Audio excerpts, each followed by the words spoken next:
got to the right one. Hey. Because we have multiple scenes. It's always hard to remember which one I have to go to. Because we have guest screen, then we have like main screen, and then we have -1 on both scenes. Because sometimes we don't have a player, and it's very, very intricate what I have in OBS. But it's fine. We swapped over, and it's good. And so I just opened Roll20. yes, I would advise any of you guys to open up Roll20 because we are definitely going to be rolling on it probably. What? Question mark. We're just gonna talk to Mom. What? What? No rolls, just pure roleplay. Roleplay. So you want me to base all of your successes on how well you roleplay today? Ah, fuck no, because I would get Anyways. we would all get nothing. That's all I'm asking. William would be fine. That's all I'm asking. If you want me to base it all just on strict roleplay alone, we can do that. Okay. Then yes, you'll need to open up Roll20 or get your dice out so that way we can get started. All right, so it is that time again. It is Friday.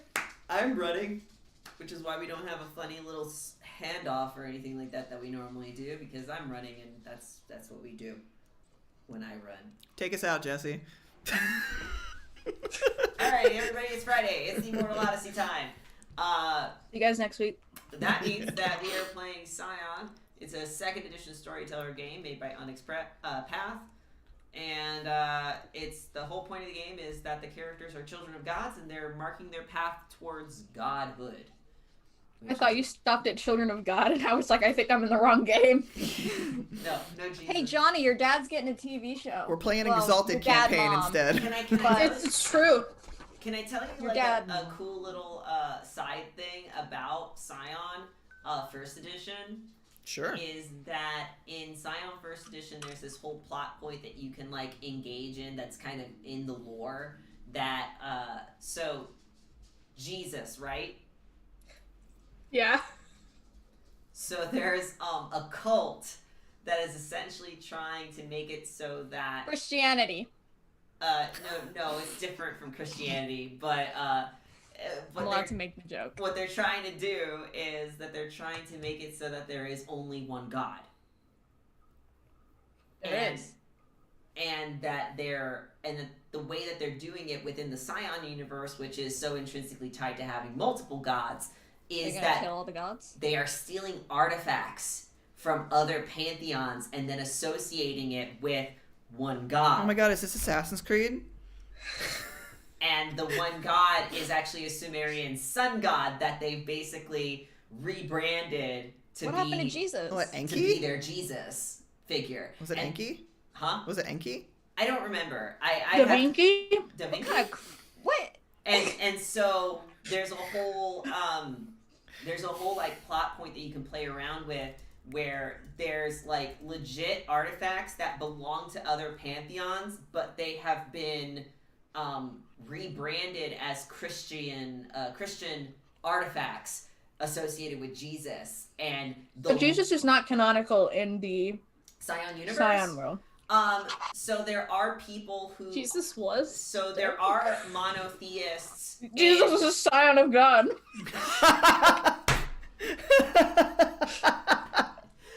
So Roll the credits. Okay. We're done. in Scion, there are. Can I get a +1?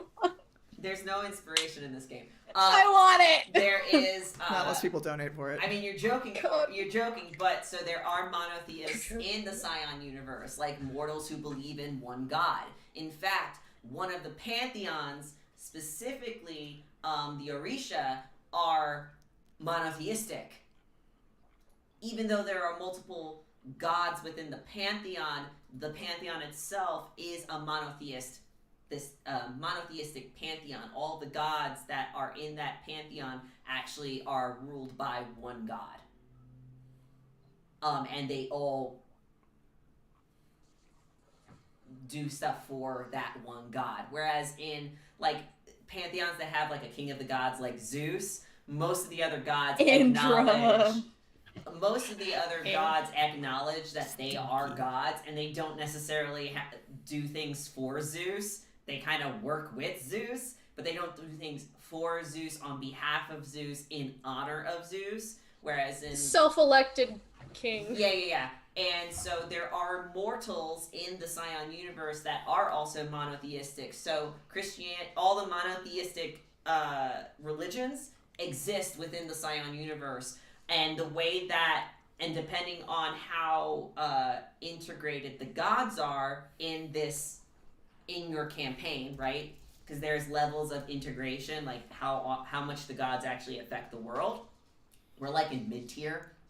But depending on how much they interact with the world, most monotheists believe that the gods that we know are actually like, they exist because God has deemed it so, and treat them more like angels or like workers on behalf of Yahweh. You know? God has a plan for everyone, even the devil. Even the devil. And then there are atheists within the Scion universe as well. Most atheists believe that there is some sort of scientific explanation to explain why Scions are who they are and why gods exist. So. Oh, if I knew that, I would have taken that and fucking run with it. Yeah, so you can... Oh, that would have been so fun! So you can actually see that in our game a little bit, because we have somebody who believes in aliens and believes all gods are aliens. So yeah. So are you saying that he's Jesus? No. No, I am not. Jasper's something. Jasper is an atheist. Straight up, like Jasper is a straight up atheist. He just believes that all gods, or the beings that are called gods, are just really powerful aliens that live somewhere else. Well, that's what happens which is when not you take... too far from the truth, technically, because they don't know how to pick the right shrooms. I mean, that's his way of coming to terms with the situation.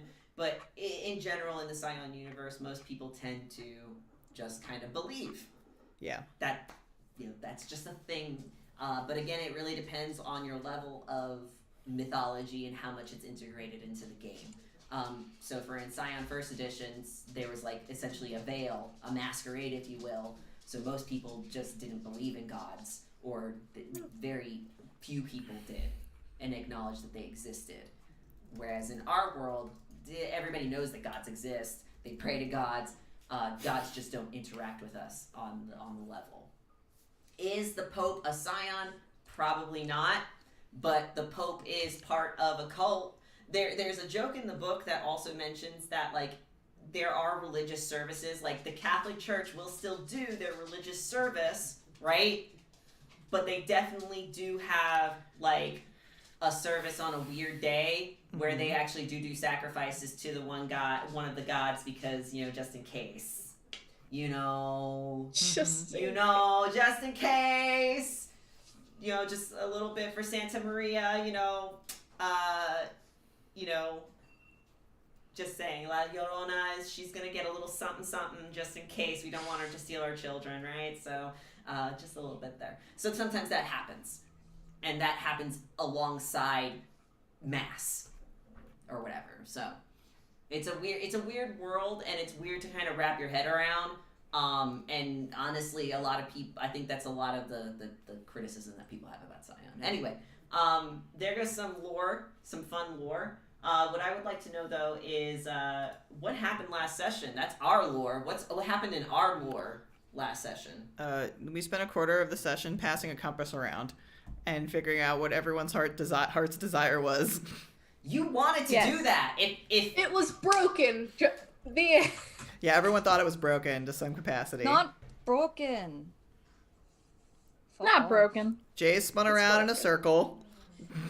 Wiley's just pointed to himself. Or behind him, to the wall. Left to the left. Behind him to where Wiley was sitting, right? No, Wiley was sitting across Jay, I think. Wiley and Johnny were next to each other. Yeah. Wiley is across Jay from and Jay. Wiley. Tank And then seating. they had a glaring moment. I'm glad that we remember that part. Let me make the fucking joke. Wiley's pointed at Jay. And Leibow's pointed at Jay. Okay. Everyone's pointed at Jay. We were in the tank, and then we got out of the tank. To be fair, remember the compass points at whoever is going to help you in getting your heart's desire. As far as we know. Yeah. We don't know a lot about the compass. There's not a lot of context outside of that specific thing. Like the tank came to a stop at bridge because there was a Titan spawn. Big woman. There was a Jotin big there. ass woman guarding the bridge with a huge ass hammer, I think. Yeah. It wasn't an axe. It doesn't matter, but she was big. Doesn't matter 'cause she And didn't so- use it 'cause we didn't fight her. They had a heart-to-heart with her and had an ice sculpture contest instead of Yeah. fighting for it. And then Jay triggered her by accident. But then we got through in the end, so it doesn't matter. Yeah. Yeah, and then we got through, and we were like, we'll try and help you, maybe. Ha ha ha. We'll tell her you're a great employee. We gave her great reviews on Google. That's basically what I said. I was like, oh my goodness. And we went across in the middle of like a forever, What? never-ending war between spirits. Yeah. We went along the right path so we wouldn't get murdered Yep. in a tank that would take one hit from a baby like fucking anaconda. Mm-hmm. And then we got to the gates of hell and we're like, huh, It's a great this is a big fucking gate. It doesn't end. Yeah. It Just kept going Yeah, up and eternally up. up. Well, I can't. It's one of those situations where it's like you can't pass a climb check in this situation. Yeah, you just- Yeah. Watch me. Well, you kind stop of me, you you. kind of succeeded in the climb check considering you just fell upwards. Yeah. As soon Yeah. as you got out of Watch the me tank, succeed. you and Jay were like, what? We I'm gonna almost fell give you a upwards. Climb check. But which is actually downwards because It's there's like actually a massive It's like actually down. primordial ooze So, that's yeah. touching the roots. We're actually walking on the ceiling, which Yes. is But we're walking fun. on the ceiling. Fuck you and your climb check. Gravity doesn't work in a normal way here. Yeah. We eventually Which I like the way that we describe it is just like not clear at all. It's like just trust us, it's true. It's It's true. fine. Everyone managed to be saved from almost falling down into the primordial ooze. We made it to Hell's Castle, By everyone to you which we mean. met the laziest guards in the universe. Yeah. Was it Sloth and something? It was Off and something else. sorry, it was I have Sloth and Depression. a sloth and idleness. That's the same My thing. two moods, sloth and depression. And we just kind of brushed our way past these two assholes, and they're like, Yeah, we're like, it'd be a lot whatever. less effort on your part just to let us through. they're And they were like, you know what? "Whatever." We Like, don't, shit, man, you right. we don't get paid enough. You want to know how goth Helheim is though? Like Pretty goth. Hell Pretty resides goth. in a grand hall, right? Where she's attended Oh, by the it's two so servants sexy. named Idleness and Sloth that only serve one dish, hunger. And she sleeps in a bed called Sorrow and lives in the land called Ruin. It's That's so how the edgy. poem I has fucking it. love her. That's how the poem writes God. it. And her throne is the fucking And her outfit, fruit. though. It's so Yeah. sexy. Oh my god, she has a veil that She covers basically her is the cover of a Blind Guardian album. God, if she wasn't my mom. Oh my god. She's So- Also, she's technically Leif and not Jay your are mom, tied she to- chose you. Technically not your mom. Leif and Jay are True. tied to Wiley, so we have limited movement, and so. Well, we not all really. You're not keep up. technically tied. Your body is like tied to the group, as in you guys can emotionally weigh Yes, yourself but down. as far as we're aware, the string is keeping us on the The ground. string makes us feel better. The string stupid. of fate. Wiley wrapped it around his wrist. Symbolically, as long as you're with your friends, you won't feel guilty about We living. don't know You gotta that. rely on your friends. Yeah. It's all symbolic. You think I'm untying that string? You think I'm taking that fucking chance? This bitch makes sense in my brain. And Okay. so we we walk understand it upon, symbolically. we walk get in it. on a business meeting, and there is a goop man who's They're very dressed for their tall, best. yelling at her, and they're yelling back and forth, and we find out that this is Techno Man that keeps getting thrown out of Asgard because he pisses off Odin. It lands in the goop every time. And lands in the And goop. Hela's like, God, just stop pissing off Odin. And he's like, no, fuck Hell that is idea. also like a woman that's like twice his size, Yep. which is pretty yeah, awesome. he's like 7 feet. She's like 14 feet tall. It's pretty awesome. Yeah, I mean, as gods, they are technically larger. They can change however shape they are, but Hell is technically part he's giant. still a goop man. So. Yeah, and Big fucking woman with a skull half her skull, face. half skull. God, she could crush me. Anyway, that's where we left off. Right. Sorry, I need a moment. Hold on. I gotta take this off. I'm getting hot. Holy shit! Calm down. You're about to talk to her. God damn! You're about to That's talk what to her. I have a candle going too. It's not just. Okay. I'm ready. Is it a lavender candle? Fucking Calm gonna you the die fuck on my down. Starbucks coffee. Same. No, it's Fucking Maybe Birthrights. have some essential oils and you'll calm down. it smells like yeast bread and flour. What the hell does that smell like? Yeast bread? A bakery. bread. Yeast bread and flour. Dude, how do people make these smells? I don't get it. It's Whatever. from candles. It Badger, smells so badger good. It anal smells like glands. fresh bread in here. No, that's It's so- vanilla. Badger anal glands. That's how you get the nice smells. Those poor badgers. I know, right? Anyway, They need that's those. it, Jesse. Wait, anal glands? Yes. That's vanilla. That's fake vanilla.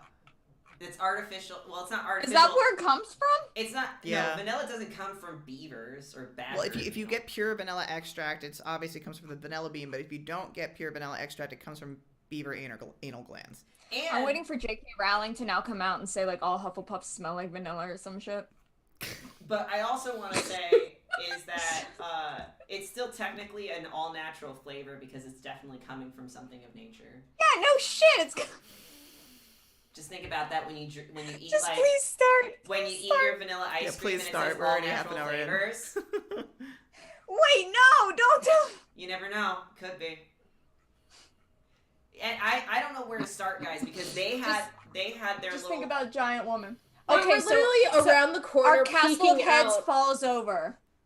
Our castle of heads falls over. Yeah, and we all literally fall topple into a up. fucking pile in the floor like the hot hogan mess that we are. Is that what you It's want? I embarrassing. thought we just walked in there. I mean, you kind of were like creeping around the corner, kind of. Yeah, hearing we were the kinda, like- conversation. We were listening. Like we heard what was happening. You stalk the area, and that's what you see or hear. You know, partially see, partially hear. But and I was gonna give you guys the opportunity to talk to either or, but I will. I've already painted the scene last session of the very giant woman, half skull face, looking like a cover of a metal album, and a man that is covered in what you could presume is the goop that Is the remnants the dye that they used to make the metal album? It's Nickelodeon slime. It's just black. It's gack. It's black It's gack. gack. Black Nickelodeon slime. That's exactly what powers Yggdrasil. That's Gack. what gives it life. Is that Black Nickelodeon is actually an Nickelodeon- offshoot of Yggdrasil. It's one of the 10th. It's the 10th realm. Nickelodeon It's 10 Studios. realms. 9 is the number for Aesir, by the way. 9 is their magic number. If you're ever curious. It's 9.2. But the ooze is definitely like pooling and kind of like slowly dripping off and probably revealing more of that person as he sort of stays on his spot. But they're kind of like engaged in that back and forth, that cutscene that they had. But I will say that with your perception check, that definitely doesn't exist because there's no perception check in this game. Yes. But you do have a special thing, Jay. What is that special thing that you have? Because I know we talked about it. It's called Red String of Fate. Yeah. Do you want me Oh, to... that fucking thing tied around our. No. Red Strings of Fate connect people across space and time, ensuring they'll be important to one another at some point, regardless of how. Shit. Both the Kami and the Shen use this, blah, blah, blah, blah, blah. Basically, as a relic, the red string needn't be a literal string, blah, blah, blah. Basically, what I can do is that if I see someone who is fate-bound to another person, and if they are near one another, I see a string connect. Oh God, please. So technically, I'm probably about to see a lot of strings appear. No, I mean the thing is that Yeah, if you find if you have it on all the time, you know, or if you're like paying attention, It's like heightened you'll see senses. It looks like spaghetti. it looks like that 10,000 pressure press when it presses into Play-Doh and it just fucking comes out through the things. That's what it looks like. Red spaghetti everywhere, right? Don't hug me, I'm scared. It's fun, my friend. But the strings of fate are essentially exist, period, everywhere. For example, and it exists for anybody who's fate bound to each other. Now, there is a mechanic in the game on Scion that is called fate binding, but that is specifically for mortals. But that is not to say that you guys are not inextricably fate bound to each other as fellow Scions in a band. So if you were to look really hard, or if you had the ability, or if you had this red string ability, which is only a 1-dot relic, so theoretically a lot of, it exists. But what it is like there is a red string that ties you all together. And specifically, I'm trying to explain it so that everybody in the audience and you guys will know. The fucking face. Your relationships with each other. I fate bind get to yourself. the juicy bit that I want. Fate bind yourself to each other. So Wiley, you are going to be fate bound to Jasper, even though he's not necessarily fate bound to you specifically. You are fate bound. He is. Don't worry. Or, No, we're working on that. he or in the specifically case is. of Johnny is fate bound to each individual spirit that is in Neverland, even if they are not inexplicably part of the Lost Boy Birthright. It's like a bunch of leashes. Yeah. Baby leashes. Which is why, And I took that then. which is why it provides a lot of visual fatigue. There is I was thinking about Jasper. there's a fate bound link between Hell and Leif. There's a We don't care about me. There's a fate bound link between Jay and Li Bao, right? And this is where we get to the juicy part, obviously, Thank you. which is that Kiva and all of the bandmates too. They're fate bound to each other. And then Belle Dandy, who was our previous guest, fate bound to all of the songbirds. Exactly. Even though that they are not necessarily a band anymore, they're still fate bound because they're. all right, guys, it was nice playing with you. I'll be leaving now. And of I course, can't- what we have is the part that interests you, Jay, is that there is a string of fate that links Li Bao to the Sludge Man. Validation. I think, like, he sees that, and I think he, at first, believes that might be a mistake. So he shifts a little bit to see if it, like, reconnects to Hell or something like that, or to see if that string is actually connected to And is that Leif. when we all topple over because you lean, you like disturb the weight? Sure, my 95 pounds soaking wet. Yes, I will do that. Well, you're like in the middle. You're in the middle of like me and Wiley and Yes. shit. Like, It's comedy's sake. I So step we all on, just I stumble in. step on a Honestly, spur. if we Wiley have- screams "Tarnations," and we all go toppling down. Fucking tarnation! Leif says fucking hell again. Johnny doesn't swear because he's a baby. He does know how to spell it though. He What if does. Does. What if he spells every swear? Just like You bitch. It's like we're in 5th grade again. oh F-U-C-K. Oh, S-H-I-T. No. Oh, Boy knows how to damn. curse. He just does it. Another fun thing about fate, by the way, these Out red of strings of fate, respect. Damn it. is that depending on the god or depending on your aesthetic, or if you create relics that can do so, you can pluck those strings of fate. You can cut the strings of fate. You can manipulate them and twist them. And there are some gods that can do that do really mean things to your relationships by doing that. So Yeah, you'll have to tell me about those later. yeah. The Aesir likes to do it with their word purview. But- Yeah, I'm gonna do that Aesir to my likes to do sister. it, She doesn't deserve it. or they're even. I keep going back, but the Disney's Hercules, right? They had those strings, Yeah, those were the sisters' fate. Yeah. strings of life, but they were cutting it. Same thing, but think of it with fate. I can get scissors.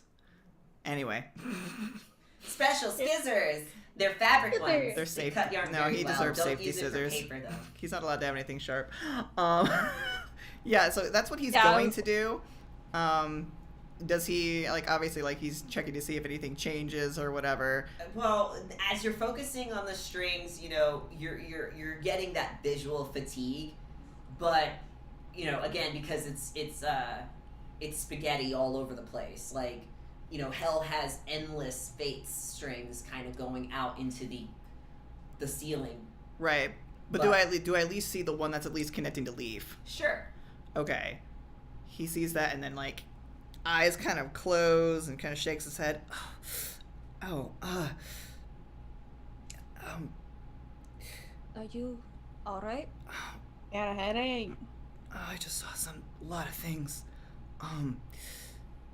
Are you gonna wait for the meeting to be over? It's over. Trust me, it will. It is, because your dumbass is falling over. They're like staring at us. Everyone roll an athletics check. As you see, the being that is the Forge Master kind of rise up, and that silhouette sort of gets slightly taller as he turns around to kind of look over his shoulder, and Hell just very slightly tilts her head to acknowledge the pile of bodies that are kind of darkening her foyer, if you will. Look, at least we're not covered in goop. No, I mean, the goop is irrelevant. The floor is made of black obsidian of some sort, or some sort of black stonework. It's not, you can't even notice it. It's made of netherite. I mean, yeah. I will probably, you probably will see like somehow Sloth is slowly dragging like a wet, like, caution, wet floor sign that is also black, so it really doesn't help. Just sort of set it down. That doesn't happen, but it wouldn't be funny if it did. Oh, okay. And Hell would sort of say, "Why are you here?" I think this one's for you. Yeah. And he'll nudge Leif. He Only crawls out of the pile. He also nudges Leif, and then forgets that he's attached to the string. Oh. Oh, why do you keep making me talk? You wanted to come here, This didn't is you? your damn god. Okay, nice to see you again. Hello. I imagine as this is happening, like, Jay goes to turn to Leif out, being like, "Hey, there's a..." And then he gets pulled by the string. Ow. Yes, I'm like used to being connected to people on my other side. like the not Three my right side. Stooges, just not really, but you know what I mean. It's like this chain of events, because you're chained together. Just sort of like like one goes forward, the other goes, and then the other goes. Wiley just pulls everyone forward. Just And the man covered in sludge, as the stuff is dripping down, you can actually see the light of his eyes just barely, and it's like ice cold, like colors in the eyes that are Ice, baby. yeah, that are just staring through the sludge. No, That you can see is not acknowledging necessarily you guys, but those who are still darkening the foyer area, because I'm presuming that Johnny is maybe not necessarily going forward right away. let's not go forward. Because, And I mean, it's their thing. and Lee Bao is sort of just like, was about ready to like respond to Jay, and then sees him get tugged along, and he's like, Jade quickly, like, does this motion for him to come along. And Lee Bao will kind of look back at Johnny and like, But could you go first? Yeah, I will if you will. okay, Johnny doesn't understand social cues. no, okay, but Lee Bao, Johnny just stares and Lee then Bao will tap. realizes he's. Yeah, like Johnny's the only one there. Like, not really, because like the dwarfs are also kind of lingering. Our friends. Kiva's there, but kind of not. Kiva's there also. Probably Kiva would have moved along too, leaving you kind of momentarily by yourself with, and then you're like, oh shit, and then go forward. The Forge Master tracks you guys just sort of quietly, and you can see like there's like this like heavy breath that's like leaving his form because the sludge, as it kind of kind of drips down from like the angled features, sort of like huffs out, enough, and then it drops. So you can see that there's like internal anger, rage, heavy breathing in this part, which is weird because gods don't necessarily have to breathe, but whatever. It's just like vampires. It's a habit. It's a habit. But Hell will not move. In fact, she looks still as stone as you walk forward. Wiley is watching both of them carefully.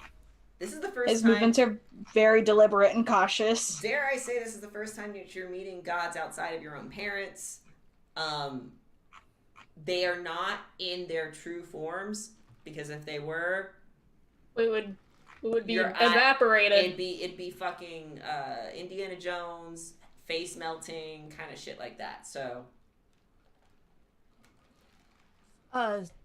we actually, well, this is good because we needed audience with both of you. I assume you are Forge Master? There's more of that. It's this dripping sound. Leif is about to untie the string and float away. And no answer from the Forge Master. And Hell says, "Why?"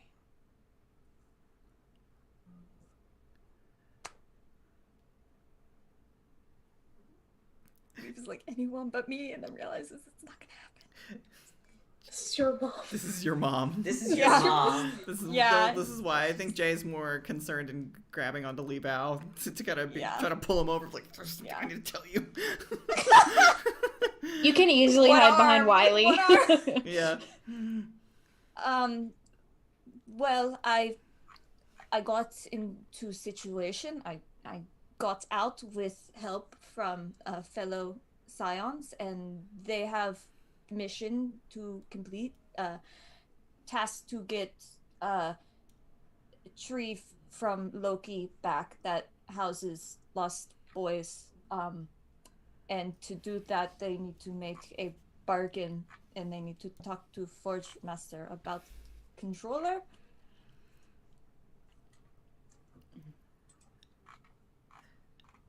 In so many words. If you don't mind talking to us? This chick kind of like sweats at the silence. She'll shift, and it's a subtle shift. It's like barely perceivable kind of movement of a tilt of the head and maybe a shift of the eye that is an actual eye, not the hole, socket. Not the skull. Not the skull socket, but and she will say, "That is up to him, not me."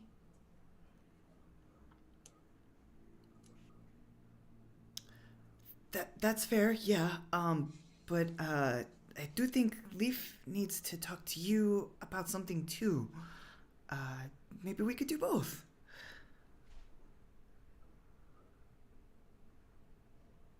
Speak. I'm gonna look down at the compass really fucking quick. I mean, your heart's desire is to get your sister back, and so, it is definitely pointing at your mother right now. Okay. Just need that. I mean, your godparent. She's not your chosen mother. mom. It's my mom. She's your chosen mom, so you're no relation in this situation. Well, I have been following Compass to Heart's desire for sister, and it has been leading me to group, and now here. So I suppose this is next step.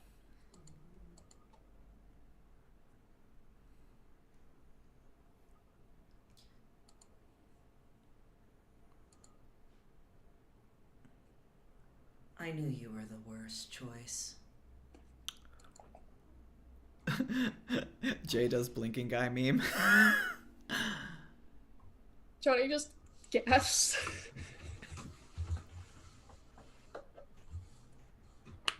Yeah, Leif isn't saying anything to that. We're just gonna. Wiley is like Oof. baring his teeth. He's not. I mean, you kind of said the same fucking thing, though. We all did oof. It was an idea. It was. He was just saying it's possible.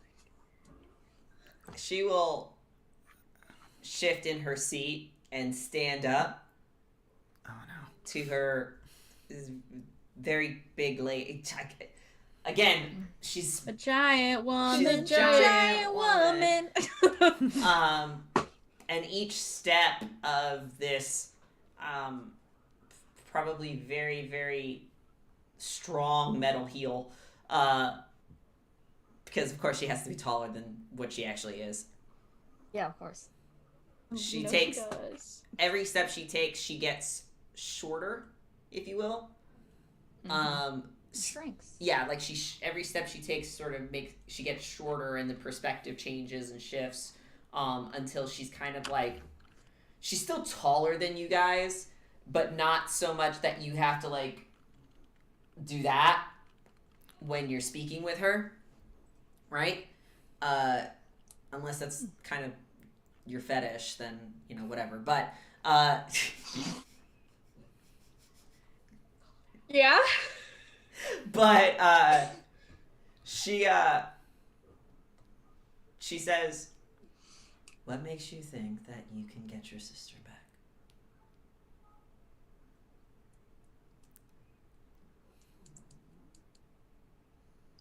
Well, I would say it's more hope, but begging your pardon, if you wanted a good Scion, you took the twin. That would have been the best choice.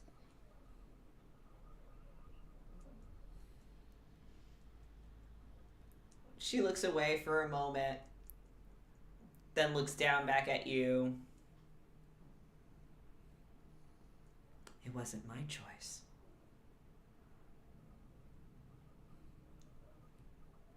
It was hers.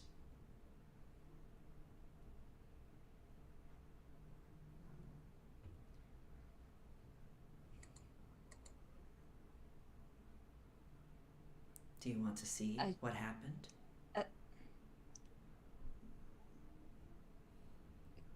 Can I?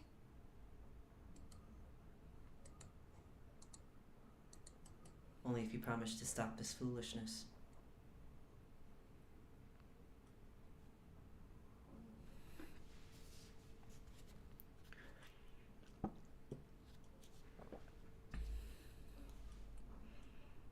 If that is what you wish. Quick question. Because I saw a red string of fate of spaghetti go from hell to Leif, do I see another string? Actually, wait, no, the other person has to be there. Never mind. Because you have to see both parties. I was low-key wondering that too, but yeah, you have to see both parties to see the string. So I mean, like, there is an innumerable amount of strings that are theoretically coming out of this goddess. yeah.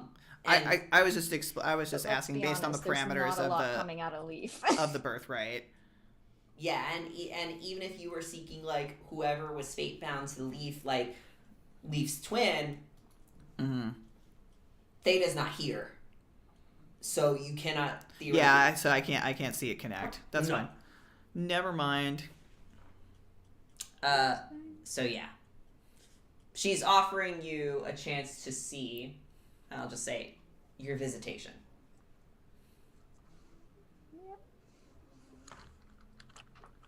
And if you say yes, she will. That will happen. Okay. Yeah. Run your errands. Return to me after the evening feast. Jay's like, wait a minute. Johnny's also like, wait a minute. Is it happening today? No. Helheim, much like Valhalla, has regular feasts and people eat and stuff like that, and it's fucking normal. It's just really miserable here, and it kind of drains and is a drag. The food's like passable, but it's like bland. You know, it's like It's like when Tewa creates food and water. it's just it is a life. You are living an unlife here, but it's just kind of like the bare minimum that is required in order to maintain some sort of life. Like you have shelter and you have like food and water. The legal bottom line.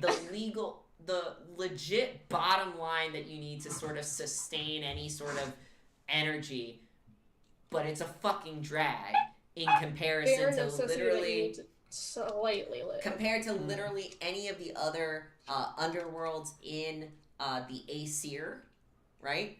In Valhalla, it's a fucking party every night. You know what I mean? There's drinks, there's food, there's roast, it's all good. In Helgafar, it is like normal life except you're dead.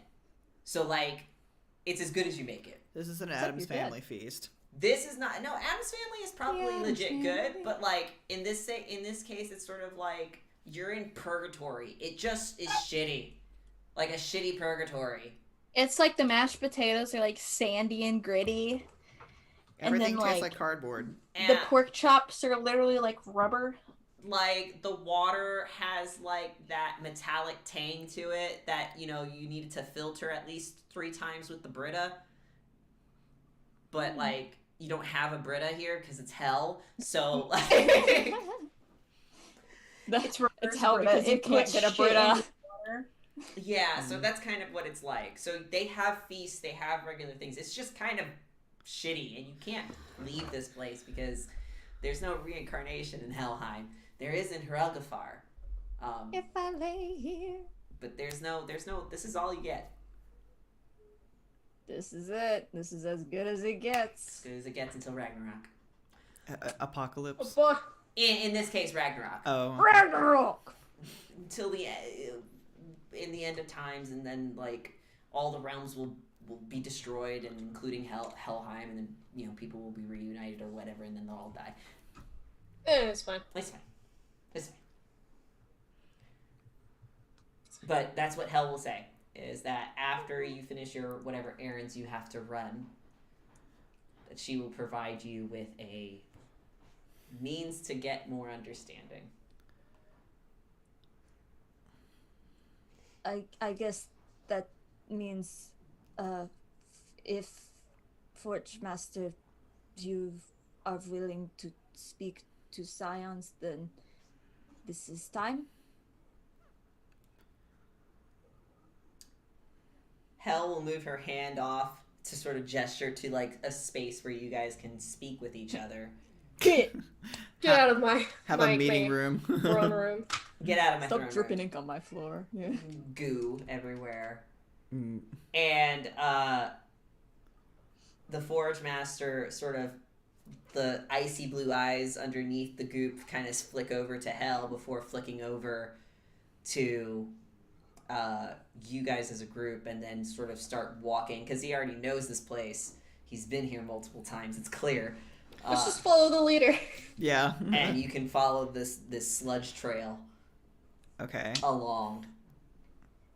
I think as we kind of go off towards there, I think that's when Jay is going to kind of like stay towards the back, and we'll kind of like tug Leibow's sleeve for him to lean down. What? Remember when I get the really bad migraines because I'm seeing too many of the red string things? Why are you trying to see red string things? I didn't mean to, it just kind of happened. But there's one between you and the Goop Forge Master guy. The goop man. Goop master, if you will.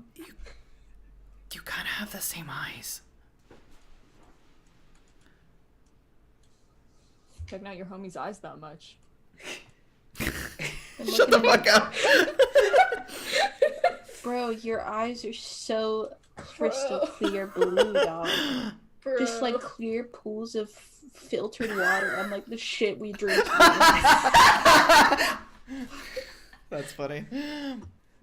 Your eyes are the cool relief drink that I wish I could have. Jesus here. Christ. It's like You know who else is the cool relief drink? Shit, Richard. Okay. He will say, huh? Like, just like, what do you mean? You have the same eye color. That's all I'm trying to say. And the thing with the compass. You said that you wanted to find your family, yeah? Maybe this is it.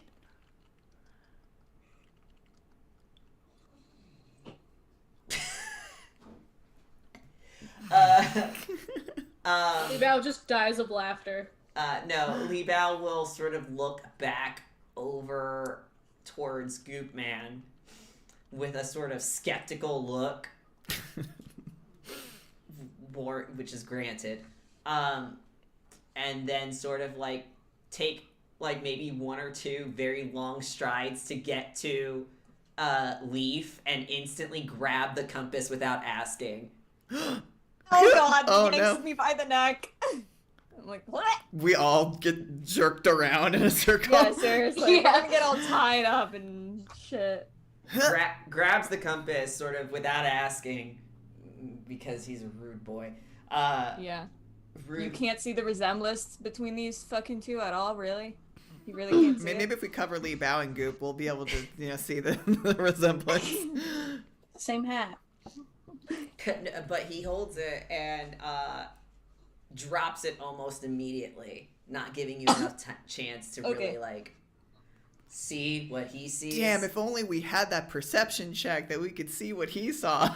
Can I argue my perception, my epic perception? Why argue when I see- can be like, did I fucking see because it's around my goddamn neck? He's taller than you, so like he literally Oh, was come yanking on. it up. You know, Everyone's taller than me. Please, can I argue it, please? what's your innate purview for epic perception again? Perception. It's the fucking surprise bullshit. Oh, that you can't be snuck up on? Yeah. No sneak attack damage? Sex Inquisition. Dumb. You're the one that took it.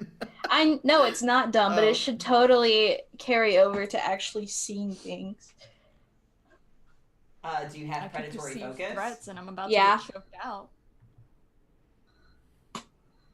I do. All right. Well, let's say yeah. I mean, if you're standing next, let's say you're standing next to Leif and you see him rudely grab the compass, and maybe you're about ready to like look over and say, "Hey, that's not how you treat a lady."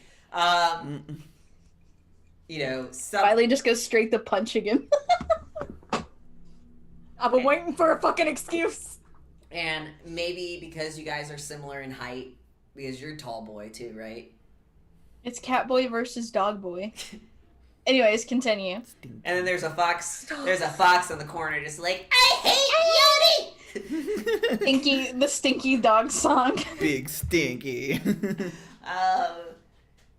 You see that it is pointed towards the Goop Man, maybe for a split second, or maybe it was just because it was wiggling so much, but you're pretty confident that you saw it pointing towards the Goop Man. Riley will look at it briefly and then look back at Jay Kind of. and give Jay a pointed look towards the Goop. Goop Master. Goop Master. He holds up his wrist where the red string is and points to the string and then points to... I want to say... He has like so many names. Jaeger. Oop master. It's either Forge Master or Jaeger. Yeah, but we've also been told he's been called the Wolf. Yes, the Wolf, yes, is also the other one. Which Yeah. wolves in the Aesir are also bad omens, technically. The sexy of Jaeger. Mostly What? It because is. Odin has a big big He old hates him. fear of wolves. As you should. No wonder he keeps getting sent back down here. He's Damn. like, fuck this yip yap. I mean, there's a lot of yip yaps that are gonna end the world. So Tons of yip yaps. I mean, there's about like 3 of them. so either way, the wolf, Jaeger, or the Forge Master is all good names, aliases, if you will, to go by this person. But yeah, you point the and the you know, like Not actually, but more like. But there isn't really enough time to really like sort of register that or like say something, because even Li Bao is just kind of like in this dumbfounded phase of his thought process, because he's trying to think of words and he's not good at speaking his emotions. You know, that's something that we're all working on here. So It's actually a support group. there is not enough time really to kind of respond to that before the Forge Master sort of walks into this meeting space or this area where, you know, conversations can happen in private. There's not really any places to sit necessarily. I mean, yeah, there's benches, but they look uncomfortable, but they pass as seats. Hey, you know what? It's gonna be better than sitting on the floor of a tank. You can put your butt on it. And For about 9 days. Yeah. That's it. I mean, I would say that at least the tank had a blanket. A single blanket for us to share. Had like blankets for you guys to like fold under and kind of add this little cushion. There's no blanket in this situation. Anyway, Jaeger will shift, and you'll realize that a lot of the bulk of his form was actually this very thick cloak made of fur. That when he shrugs off, it slides off with like a splat and hits the floor, and you're able to see more of the actual form of this god, which he does not have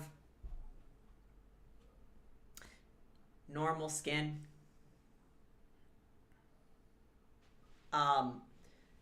It looks like it is forged out of stone and metal. And there is very delicate lines of like that same icy blue color that is in his eyes that sort of go around his body, and it looks much like the design of it is angled in such that it looks like traditional Viking or tattoo, but also has this sort of like, it looks like circuitry. I want to explain my thought process that I just had. You know that SpongeBob meme where it's like sponge plus star equals clam? That was what my brain was doing, because I was very confused how tiger plus robot equals Li Bao, and then I remembered that Li Bao has metal teeth, and I was like, But that's not also it. But that's not all this. That's But not that's also not it. it. The element of the white tiger is steel.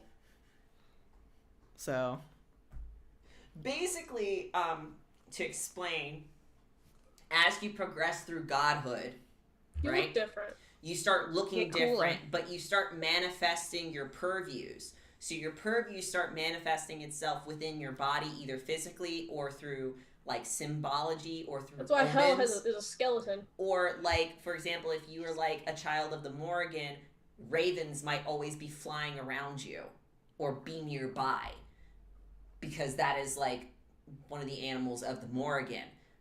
So, and it starts manifesting itself more and more as you progress into godhood. Inevitably, you start becoming less human, right? Less mortal, and start becoming more godlike, more surreal, more mythological. And so, because you presume, I guess, because Jaeger was a forge master, but specifically a technological weapons developer in his Robot mortal man. life, that his development of technology, circuitry, and how that was developed through his forge purview manifested itself into what you see right now, which is essentially a man / Robot. machine made of technology that has essentially, that was what uplifted him or partially uplifted him to godhood in the first place. Tin Man. not necessarily a Tin Man. It does look like it has some flex to it. Robot. But there is parts that still feel human, like the hair that, again, is kind of caked with the ooze and whatnot. But it is all there. It's a And brush. maybe. Just needs a bath. It's even funnier now that he's like kind of machinery and he gets thrown into the ooze every other day. Every 9 years. You know. That's how long it takes. Because it's the number 9. Because Yeah. it's the number 9 and it's 9. 9. I mean, it took us 9 days to get down here. Yes, Yeah. 9 is the number. And 7 is a number for another pantheon. I forget which. Jesus. Did you say Jesus? No, we're not going back to that. Jesus. Anyway, so that I wanted to describe how he looks because he doesn't look necessarily human either. Looks fucking cool.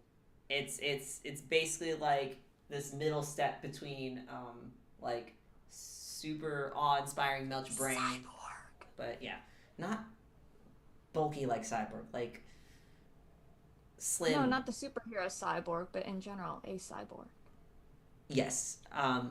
Metal Man in front of us. Yes, Metal Man in front of you, and he sort of, after he drops his cloak, which was at one point probably a nice fur coat or cloak of some sort that is now covered in sludge and just splats right there, he'll push his hair back and he points at Li Bao, obviously, thank as God. you were to expect, considering all the connections that you guys are making, and he says, "Who are you?"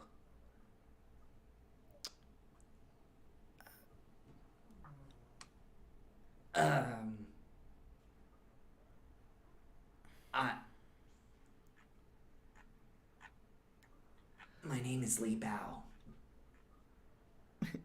Jay tries to like walk back up to where he rushed in front of Leif to try to stand by Yeah, Wiley him. will work around with the string so Jay can walk. It's like this weird, like, do you have your line buddy? Yeah. Yeah. Like kindergarten. Straight in the lineup. Straight in fucking. Hi. Nice to meet you. Didn't expect this, but we could talk about this first. If you want. I'm Jay, by the way. Hi. You know, as funny as it is, you guys all kind of like in the middle of like either trying to interrupt or saying something or looking at a gawk or whatever. It doesn't seem like at the moment the Forge Master is listening, because instead he just makes these like plotted steps towards Li Bao, who Li Bao instinctively sort of steps back for a moment, but there isn't really enough time before you'll see that the Forge Master wraps an arm around Li Bao and sort of pulls him into the cybernetic body / goop stained form without even saying anything. Okay. And at that point, Jay will lean back to kind of speak to the rest of the group, and he'll go, so, like I was saying to you, Wiley, there's I think Li Bao might have found one of his family members. I think you're right. That's great. Yeah. That's Should we like leave them? I don't know. I don't think we should leave him alone. I mean, maybe they'll talk, and then maybe he'll want to talk to us. I mean, we could also use this as a bargaining chip. Yeah, if the conversation goes well, that's kind of what I was saying in a nicer way. Here. He was about to be like, that feels wrong. Like, Wiley will kind of turn around from the huddle and say, I'm Wiley, by the way. Nice to meet you. Do you want us to give you a minute? Second, just a little bit. Just To talk that one out. a A moment. minute. Jay also probably wants to like try to empathize Leave out to make sure he's not having a panic attack or anything.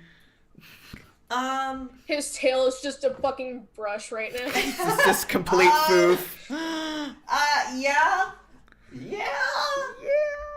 All right. All right.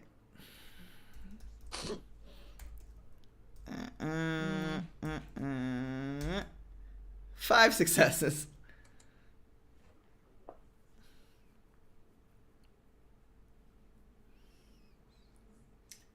I mean, He's not there back. He's just like, there is general unease that you can read off Li Bao's body.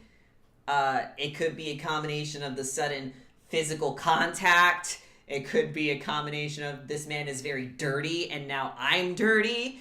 Also, this man is my parent. So like he's uncomfortable, but it's understandable how uncomfortable he is right now. As far as like, is he going to lash out? Even if he did, I don't think he's going to be able to do much about it.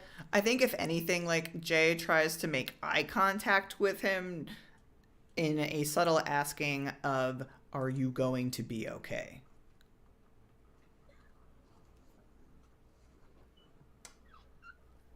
Define okay. Okay to talk to this person alone if we step away. Yes, but you definitely think Li Bao might cry. Like, It's better for him to cry not in front of. but is this a good cry or a bad cry? Yes. Oh Yes. no. He like when he gives the look, like when Wiley's like, "We should go," like Jay looks like he's about to cry because he's upset all of a sudden. Wiley will notice the look in Jay's eyes and shake his head at Jay. I know how you are. Let's just go. But he's Before- scared. You know, people my are allowed to fucking be God. scared. Yeah, but I just want to make sure they. You're right. People need to feel things sometimes, and I think this is one of the things he needs to feel. There's feeling and then there's overwhelmed. But Yeah, but my someone as God. cool as Li Bao wouldn't want to cry in front of us. That If is he's gonna cry, he'd rather do it by himself with. Damn. fucking hell. Leif is gonna send a message to Li Bao. You can do that? I have unerring delivery. Can you Oh. tell the class what it is? Send a message via another person, a stranger you choose on the street, a spirit, a ghost of your pantheon, etc., to someone in an instant, which can be done even if you are Another not person. present in the world or somewhere else where simple text or email might not reach. oh, nice. That's convenient. It's like a better message. It's an exceptionally better message than the message you Yeah. get in D&D. Yeah. Yeah, go for it. What are you gonna say? We'll be I outside. get- yeah, I get the feeling you need time. Yell if need us. And then she's gonna use the string to like tug everyone out. Yeah, then Wiley will start the caboose for the train going. Jay will go with the I'm train. not attached, but I'm going. I mean, You want to be attached to hold my hand? I just No. imagine Kiva going, "Fucking hell." Yeah. we go here, then we go out, and we go here. Wiley, as they leave, will keep throwing back like cautious glances. I mean, it is weird, but I mean, it's not the weirdest thing that you guys have experienced. But at the same time, like, it is still kind of strange. If this is what it is, or what you presume to be. You guys step out of the space, and like I said, the space itself that you were in is sort of like a place for private conversations. And maybe one last glance before you kind of lose them visually as you kind of go maybe to a different hall. You're in a second location. We're in the second location now. You ain't taking Secondary me to no location. secondary location. But you guys can sit down, and once they're kind of out of earshot, you can probably maybe briefly glance and see like the Forge Master pulling away to look down at Li Bao, and Li Bao sort of looking up with his tail kinked, but he's still looking. And then that's like the last thing that you see. I wonder if that's how I looked when I met my dad. Probably. I think you were probably more expectant of that of your dad than he was. Maybe. I actually didn't expect him to show up, but I was happy that he did. He kind of he'll lean up against one of the walls. So, Johnny, hopefully everything goes well, and then we can hopefully get this controller for you, and then we can work about getting everything going. Yeah?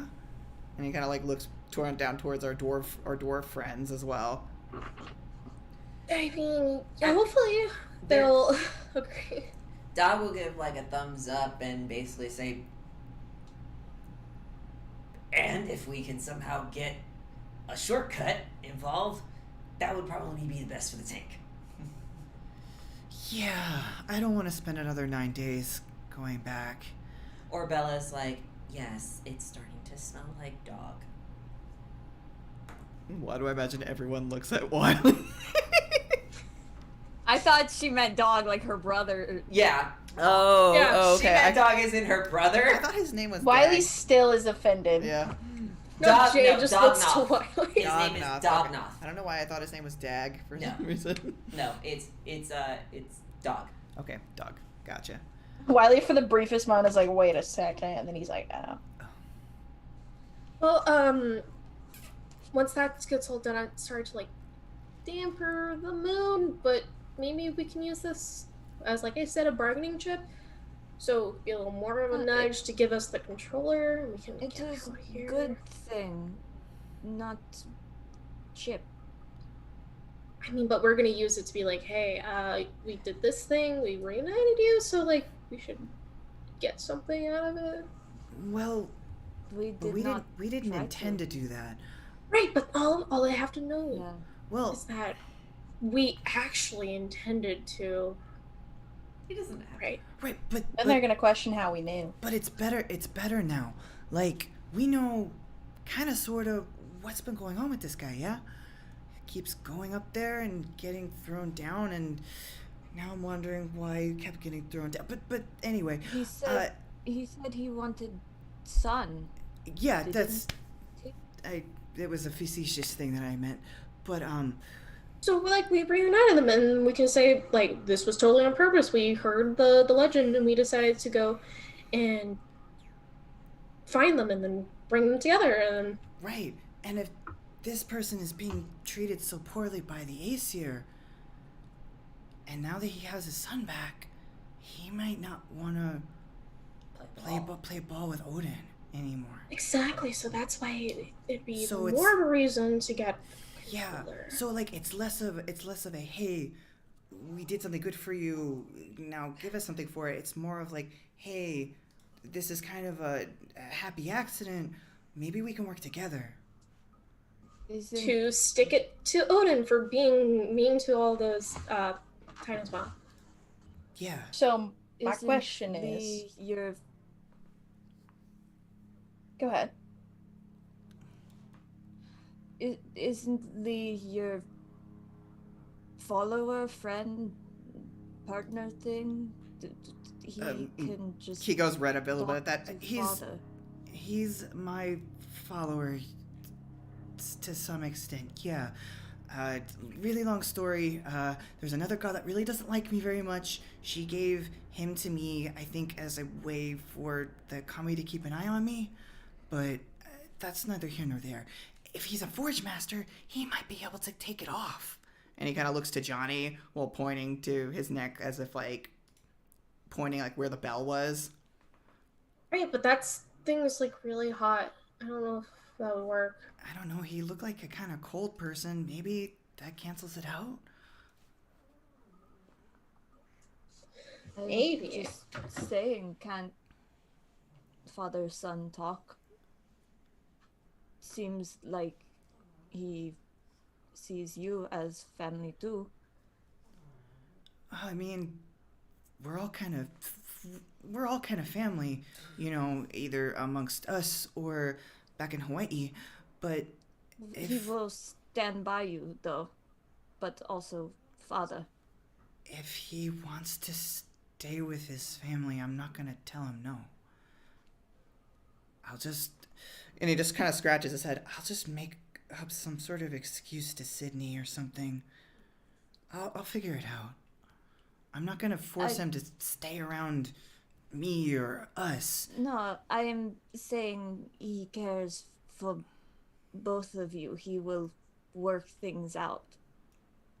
Yeah, I think that's what the conversation's for. So, they'll figure it out. I'm sure. So, but idealistically, it all goes well. We get the remote. What if it doesn't go well? What are we gonna do? I don't want to think about that. Let's not. Wiley, I don't think we can fight a god. Right. That's my point. Yeah, not really, not yet. I'm just saying we need to consider it. Well, what happens then is that I lose my my home, I lose all my friends, family, and I don't really want to think any further about that. And then we're stuck here. I guess Odin doesn't like him. I don't think we can go all the way up to Asgard to talk to Odin either. And honestly, I don't really want to. By the time we reach there, all my children would be gone. So. I mean, I think I have a last-ditch effort to get us out of here, at least if things don't go well. I mean, we all have our poker chips, but that doesn't help. That doesn't help Johnny.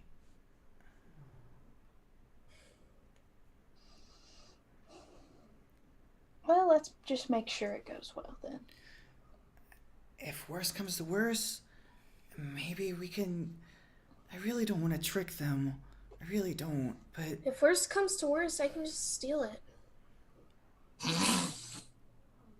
That puts a target on our back, I so. was gonna say. I mean, he does have a trickster knack. If it's the size of his hand, he can literally steal it without any roll. I was gonna say Dad could make a fake one, but again, I don't want to make the Jotin upset. I think we worry too much. Family, they will work it out. In the Lee lull. said he wanted family. You see Wiley grit the hell out of his teeth. In the lull of the conversation, sort of like as you guys were kind of reflecting on your options, you'll see Sloth slowly start mopping nearby. Gross. And So behind him, Idleness is pulling the bucket. And I can actually shift. There's that annoying sound, like the wheel is not quite turning right. Oh no! So you have that weird squeaking noise as it's. It's like a shitty Walmart buggy. Yeah. If worst comes to worst, I can steal it and then I can shift the blame onto somebody else. Kind of like points.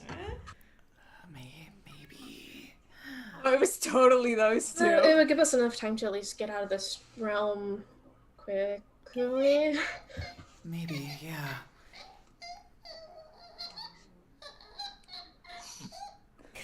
Just the worst noise.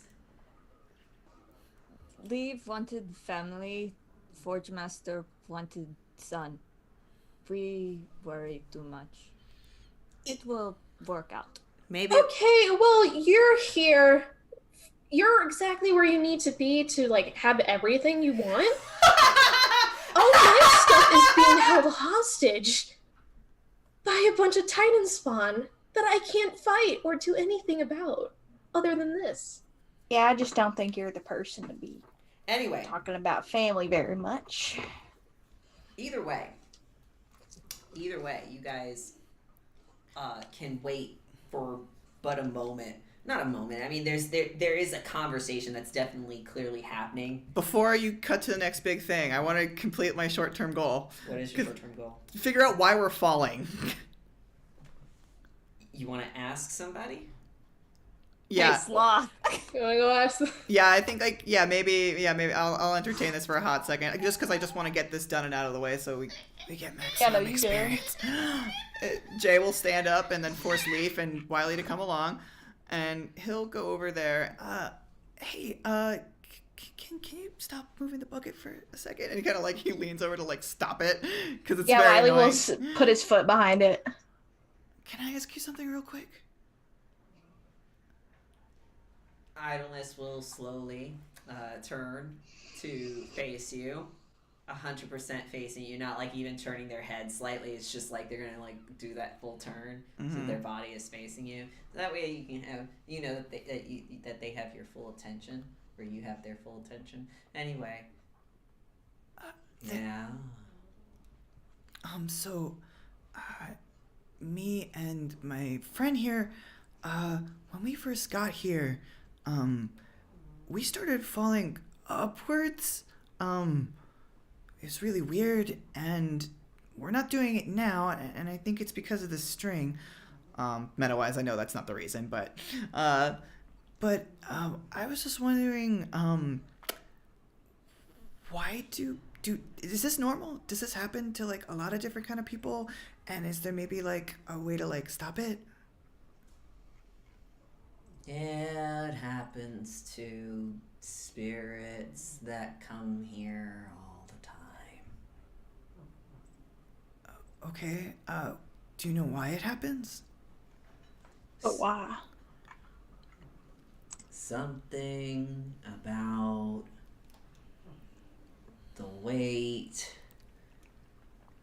of their guilt. It weighs you down.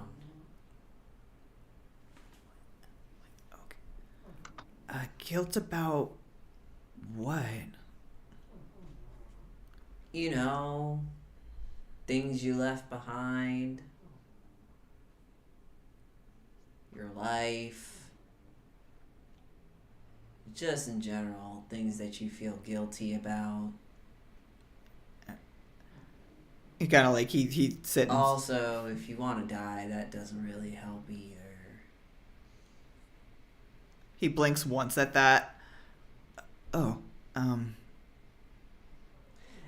the weight, it carries you down. Because you see, we're not on the ground. we're on the ceiling. That's right. That's the fastest he's ever spoken. That must mean he was really excited. He's like, yeah. Oh, and So, you stop. that there, he'll like point up towards the ceiling. He's like, that's the ground. That's ground level. Oh, and the way we stop falling is we just get over our guilt? Yeah, it's not that easy. No. Not without a lot of therapy. Jay kind of says this under his breath. Most people who come to Helheim die alone or die in sickness, which generally means they don't get to be here with friends or family. The way you stop getting the weight off your shoulders, you gotta rely on other people. But because most people who come here are alone, it doesn't happen for them, and they just fall down. And then they're stuck there? Oh, he kind of like looks towards Leif. I guess it's a good thing you came with us, yeah?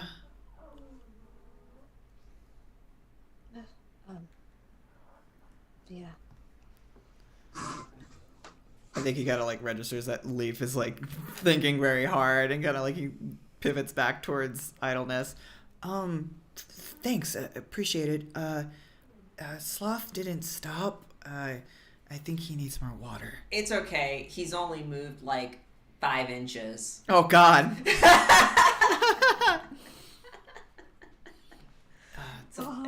It's a funny joke. It is a funny joke. It's so funny. I'm like the only one that really enjoys it. It's so fucking funny. It is funny. Precious. It's so stupid, but I love it. Yeah. But, yeah, now that I have the information, Jay will kind of go back and... But yeah, you do realize that if theoretically, Leif, if you came here on your own, you would not have made it. You would have just whoop right to the primordial ooze. You go. That's probably what hell was hoping for. Jesus Christ. I mean, most people who probably venture off to go to hell is usually trying to find a loved one of some sort, and generally speaking, they probably feel guilty for being alive because their loved one isn't. Oh, and then they're just fucked. Boop. Oh, it's like a honeypot. It's a security. It's a really foolproof. It's a security system. It's foolproof. It's a cutie system.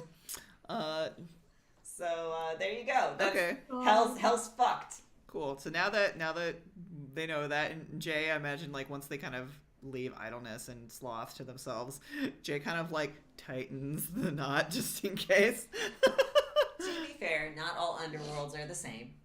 Yeah. Right? This one just happens to be like this. Yeah. This one's funny. This one's funny. I'll make all the other ones a Some little bit creativity. weird just because like we all know the myth, so I want to tweak Can't them. wait to go to Yomi. So you know, each one is probably going to be different depending on when you go to it or you know whatever. I'll try and like give it a little flair because technically you're not supposed to just go to the underworlds, okay? Like it's dangerous, y'all. It's danger zone. So it's This dangerous. is tutorial level. This is like baby level, I guess. Even though like, to be fair, yeah, this is pretty much like baby level because hell is just like a normal place. It's just shitty. Yeah, let's not go to the It's the like Deva Hell. Deva Hell is no. it's like living in Detroit. It's just like think of your like Can't have shit in hell. think of your Shit in hell. like you're like in Kansas City but on like the Kansas side. Yeah. They put my wife on the ceiling or on the ground floor. Can't have shit in hell. We're at Niagara Falls, but on the New York side. It's fucking New Jersey. Like it's New Jersey's actually very pretty. So you know, it just happens to be it's whatever. Yeah, sure. It just happens to be New Jersey. If you can look past all the nuclear power plants, yeah, sure. Yeah, it's fine. And the garbage dumps, whatever. Anyway. Yeah. But yeah, Yeah, like I've accomplished my short-term goal. Jay is probably not going to be able to do anything to fix that right this second. Yeah, but, it's not something that you can necessarily fix. It's something that like you as a character have to like grow into or you know essentially become strong enough that guilt doesn't manifest itself, you know, because if you were a stronger character, you know, higher legend, then these little pitfalls that would affect mortals would not necessarily affect you. Yeah.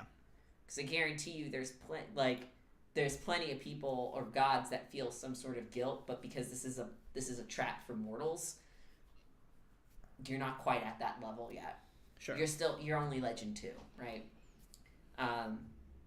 Either way, the time that you spend talking and discussing and thinking about your plan and finding out what the fuck is up with gravity here, you can come back and return to the meeting room. And while Jaeger, the Forge Master, is still kind of dirty, he's kind of like it's glooped off enough. And he is sitting on one side of the bench, sort of looking at Li Bao, who is also sitting on the other side. There's some space, right? Oh no, they How left awkward. room for Jesus. It's awkward, but it's awkward already because, you know, hey, you know, I've been held captive by the Shen for 40 years. Sup? Where were you? You know, like, there's awkward conversations like that. Why didn't you find me? Where the fuck were you? That you theoretically could imagine happening that would probably either be very uncomfortable to kind of talk about, or it's something that you should have, like, at least a decent distance before you start, like, you know, there-ing the hand or whatever. But the Forge Master will look towards you guys, sort of jaw set, and he sort of says, I imagine you weren't planning on bringing him here. I mean, he was gonna come with us regardless of this kind of happenstance meeting, but it's good, yeah?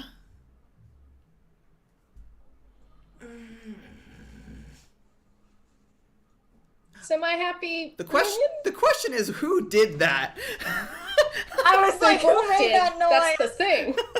Which one? Could have theoretically came from both of them, because like you can tell that there's like a sort of rasp to Jaeger's voice that probably is like a residual leftover of like smoking for all the time, you know, like smoking a lot. Whereas Li Bao's natural growl is just, you know, that's just Because he's a cat. That's how he breathes. He's a pussy, that's why. So there's like a sort of uneasy kind of noise that comes from Li Bao. That's this. Damn. But there's more to where I came from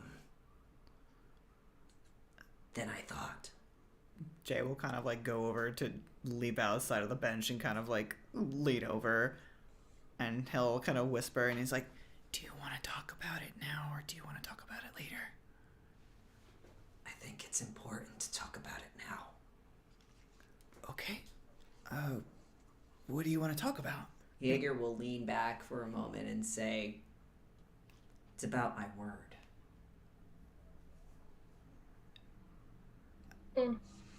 Jay will kind of look back towards Leif and Johnny at that.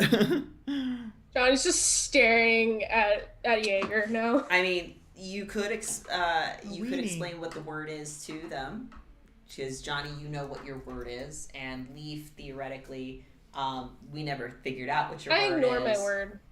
It's fine. We don't know what we never really discussed what your word is, but you have one, right? But you can explain what it is, unless you guys forgot.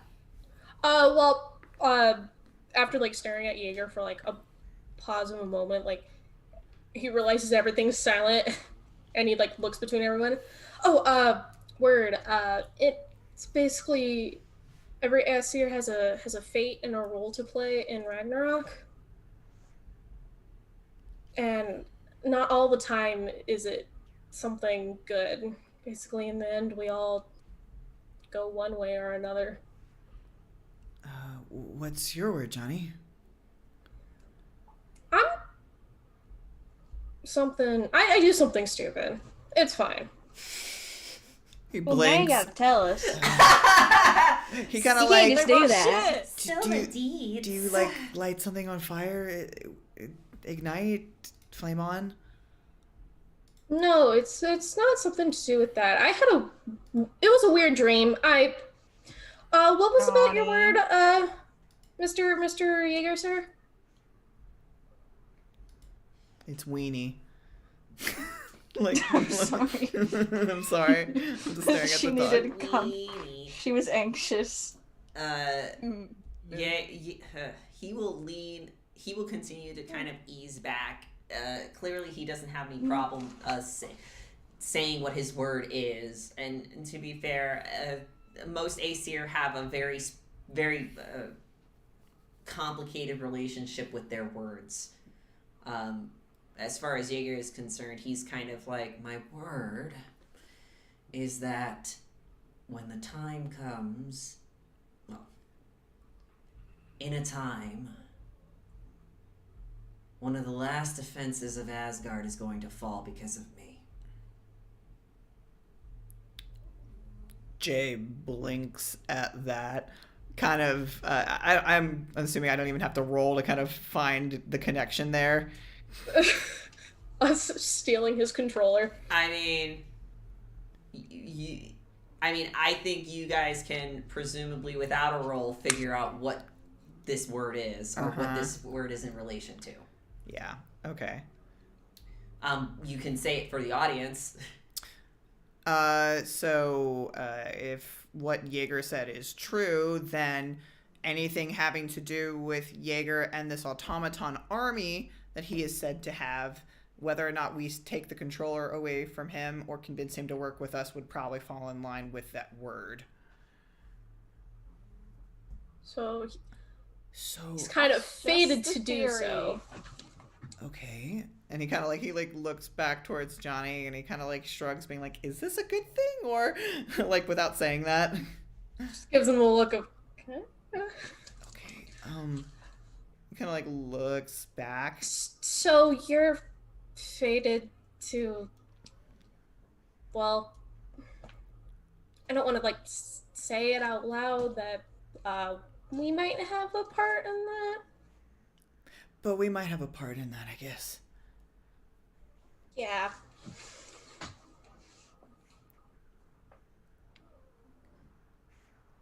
You want me to do it? Don't want you to like.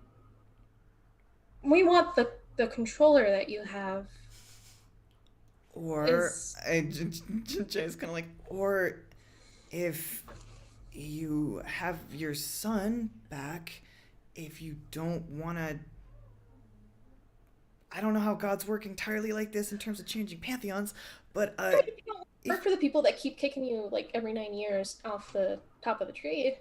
yeah, that necessarily wouldn't be a bad thing for you. Yeah, they sound like they treat you like shit.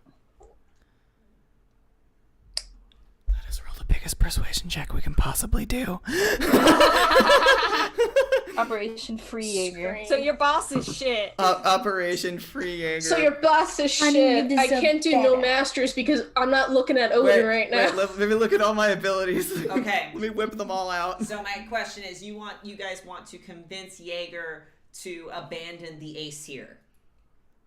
Not necessarily. Or you gotta be. Well, no, I feel like it would have to be abandon the Aesir, because if he is going to work... It's not abandoning the Aesir, it's following the word and letting the last line of defense fall.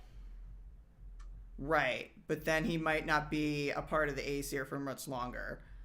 Because, like, I don't think Jay wants to put Jaeger in a position where he might get killed or hurt. So, you're not. I need to know specifically what you want to convince Jaeger to do. So, if you want, because there's a lot of factors that are playing into this, right? Uh-huh. You have the word, right? He's destined to do it. Aesir have their virtues, which is fatality and audacity. So an Aesir is going to fall on one side of this virtue. Either they're going to embrace their fate or they're going to Try to fight it. Then you have like leave the Aesir or just give us the remote, or maybe you can give us a fake remote, or you can give us the remote and we can figure out a lie so that you can stay in the Aesir. What is the plan that you are proposing to Jaeger? Because depending on what you're asking him to do is going to change the difficulty of this persuasion check based on what he's already inclined to do versus what might be a little bit something that he's less inclined to do. I think we should just lean into the word because of how shitty everyone is, that we should I suppose not necessarily abandon the Aesir, but just say, like, let it happen. It's going to happen, like, no matter what. Like, you could get killed and it gets taken. But this would be another better way that you just hand it over and you won't die. You can discuss this out of character before you start saying what you want to do in character or kind of role-playing it out in character. But I want to know what the details are, because those details in this situation matter. Now, you can also ask Jaeger questions to figure stuff out about his position or what he thinks about the Aesir. Yeah, I think we should figure out that. Well, I'll use good listener then. to get that information. Because whenever you're in a casual conversation, I immediately become they reveal important information or an important detail that the leader was looking for if they know it. Is that a roll, or is it just you get one? This is a knack. Well, when you make casual conversation with a story guide character, the character will reveal information or an important detail that the leader is looking for if they know it. Okay. Before using this ability, tell the story guide what you were seeking. I want to know Jaeger's perspective on the Aesir. Yeah, like how's his insurance? What are his benefits? Yeah. What are the benefits of being in the Getting Aesir? kicked off. Do you have How do you feel about relocating jobs? So, Jaeger's opinion about the Aesir is that it is his pantheon. So there is a certain level of loyalty, the fact that he is part of this pantheon. Be that as it may, through the conversation with Li Bao explaining what happened to him, which I can go into more detail about to maybe give you some introspection, but Li Bao is not afraid of saying what Jaeger told him. And this might help with the story too, the myth. So I'm sorry about this exposition dump. Okay. I literally wrote AKA exposition dump because there's no better way to do this. Mm-hmm. Because this is just literally just these two NPCs talking to each other. So like, sure, there's no other way to do it. Li Bao is the child of Christopher Jaeger, the demigod, who is the mortal shell of the Forge Master Jaeger, right? When he was the wolf. When he was the wolf. Okay. I mean, when he was the CEO of the company. Yeah. Right? Steve Jobs. Yeah, he's Steve Jobs. Iron Man, more Tony Stark. Technically, more Tony Stark than Steve Jobs. Oh shit, you're right. Because he's a weapons guy. The suit and I are one. Shit. Anyway, he is the child of Li Bao when Jaeger was a demigod.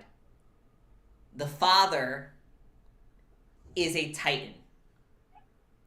The titan that in the myth was presumably who killed Jaeger, not true. Yeah, that they got into a fight. They got into a fight. Killed him with his dick. And Jaeger Jesus. And Jaeger died. Not true. Jaeger and the Baihu, the Tiger of the West, the White Tiger of the West, had a relationship of mutual kind of like interests, because they are both forgers and they're both war masters. Something new to learn. Jaeger has the purview over war as well as forge, which explains the weapons and stuff like that. But they basically had interest in that together. Sounds like he likes conflict like Ragnarok then. Jaeger doesn't explain how they met, just that they had a relationship. Okay. And that Baihu wanted Jaeger to get stronger so that they can create and forge the greatest weapon against the gods. Baby. Oh. And so then technically is the word about Li Bao. I was about to say Li Bao is the... And when a mommy and a daddy love each other, they come together and make a god-destroying Do they explain how weapon. daddy and daddy produce weapon. baby? huh? Do they explain how You need to understand. daddy and daddy create baby? If that is a question that is asked by somebody, I presume Johnny? Johnny. I don't no, know. I presume Wiley would ask that question. If you're Riley's not gonna ask a fucking god how he conceived. But he's a demigod. It's just gonna go over Johnny's head, and then he's just gonna assume. He's I mean, like, he's a fucking scorpion. That's Anything could happen. Makes sense. It makes sense. They're gods. If they want to snap their fingers and make a fucking kid, I mean, they a snap giant their dragon fingers fucked and my make a mom, kid. so I mean, yeah, sure.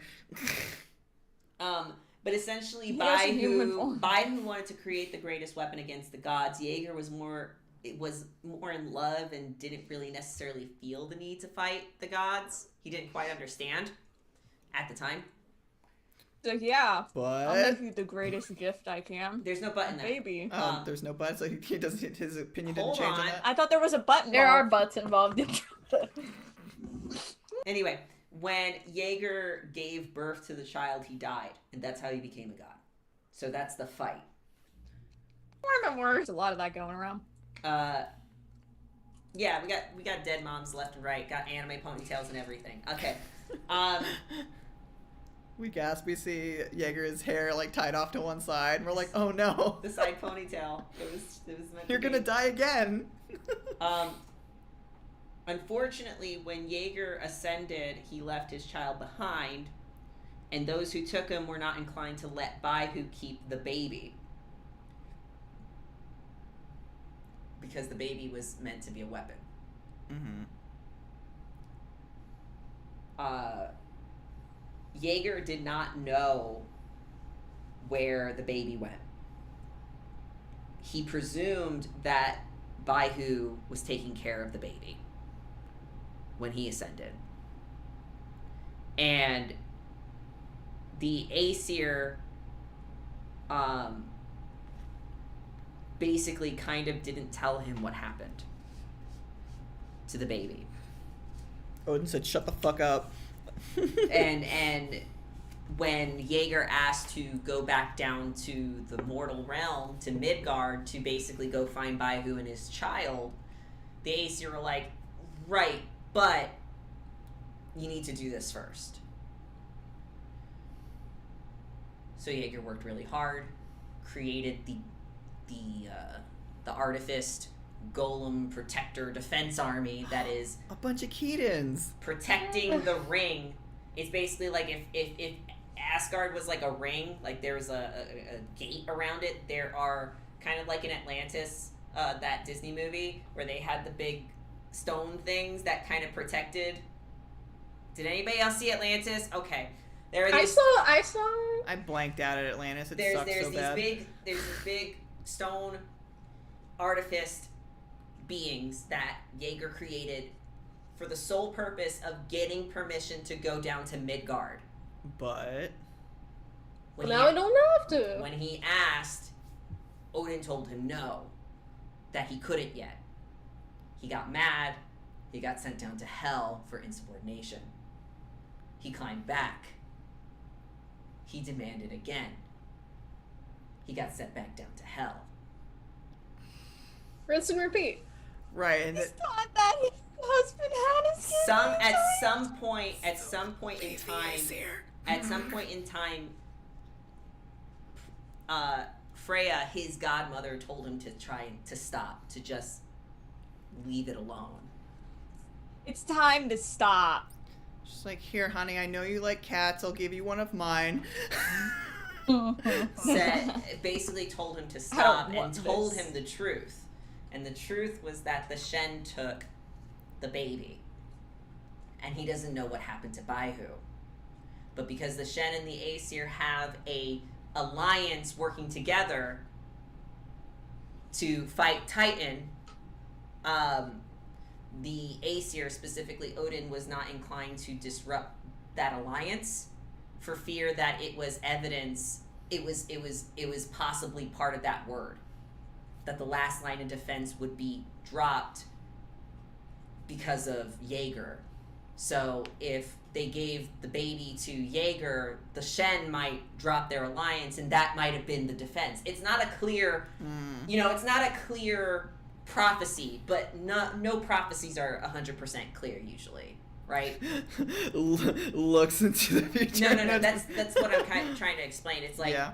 It's not 100% clear. It could go either way. So they basically opted to not let Jaeger have his child, because if the Shen gave the baby away, if the Aesir demanded it, the Shen would say, okay, we're not working together. You can fucking fend for yourselves. Right. So Does Freya, his husband love him? so that's what Freya told him, We don't know where husband is. which made I'm Jaeger, so upset right which made now. Jaeger even more upset, Yeah. Bitch, me and he was too. cast back down to hell. Okay, so This is his 8th round trip. all right. Not his 9th. Him going back up would be his 9th. Okay. return. We have to stop that from happening. Break the cycle. Okay, I guess like in hearing all of that, I guess it's a matter of whether or not we feel like he is fed up with trying again and again and again. Because I guess like that would kind of determine whether or not how hard this would be to get him to just say fuck the Aesir. You can tell that he's frustrated. Okay. But you can also We tell. could just say fuck the Aesir. You can Yeah. also, but if you say fuck the Aesir, you know, again, that's saying one thing. Dominoes, you Yeah. know, that thing, that there's a lot of stuff that's going to happen as a result of it, and I want you guys to all kind of be aware that whatever you say is going to affect the future later on. That's going to be a problem for future party, of Ooh, course. this is a butterfly effect moment, guys. There you go. I mean, what else? We're But, gonna go I talk will to say, Yeah. so that's the backstory, right? What you gain from it is that, one, Jaeger is frustrated with the Aesir. He doesn't believe that he is, despite having all this power, he's not respected because he does hold a specific key, but he's not being respected. He's not. Right. The second thing is that he is not a fatalist. He is audacious. He does not want to fall to his word. He doesn't want to be one of the causes to make Asgard fall. He doesn't want to. Obviously, that's fighting against your fate, and fate was always inexplicably going to make it happen. But as far as his personal virtue, he wants to fight it. So that's kind of challenging, right? I was gonna say, I think the question is whether he wants Ragnarok to happen or not, but I mean, I think that kind of answered the question Yeah. right there. I mean, no one wants Ragnarok to happen. No one wants Ragnarok to happen, really. except for Hel, who Except for Hel. I mean, yeah, that's why she's letting this meeting happen in the first place. She's like, oh god, maybe Baldur will show up sooner than I thought. He'll show up tonight. She Damn, tonight. She dusts his chair. She's just like, I'm so excited. She stands him so much. I think it's really funny that just the idea that Hel is like, oh man, I can't wait till he shows up. Okay, so What then if they're lovers? Let's make that headcanon. Or she has a crush on She probably has a Isn't crush he on the him. Isn't he the most attractive guy? crush to on ever- her He cousin? is the Question most mark? beautiful, attractive He's man the ever. He's the most beautiful of all the Aesir. she's attracted to her cousin. That's fine. Just- I mean, where did Kiva come from? Anyway. he was a dog. She's more than that. Okay, so then what do we want to do? Because like I would want to push him to say fuck the Aesir, honestly, but I know that the audacity thing might make it probably harder, It'll or be harder. at the very least cancels out the fact that he's so I think we angry. should say fuck the Aesir on a smaller level. Of be like, okay, you just give us the controller, and then we'll be that last line of defense. What if we offer to try and help figure out what happened to Baihu? Yeah, that too. What I was gonna offer is that if we did the whole fuck the Aesir thing, and if he left that pantheon, he would have to obviously either stand in his own pantheon, or he'd have to go to a different pantheon. I don't think we should convince him to leave an entire ass pantheon. Mhm. I Because was that gonna say, can't he just be a Oh, no. double agent? fucking Sort of? thing. It's not a double agent thing. It's just like, let this happen. Well, just, And- yeah, Let whatever happens happens. So you want to try and convince him to just be a fatalist. I think that might be harder. Yes. Well, you're basically trying to ask the man to like ditch an entire pantheon and then be out there alone. Well, what I was going to offer is that I was going to try to see if I could get him some sort of connection to Al Zhang. Your Then that dad. would quote unquote connect him to the Shen, which might help him find Baihu, if that's something that he's interested in.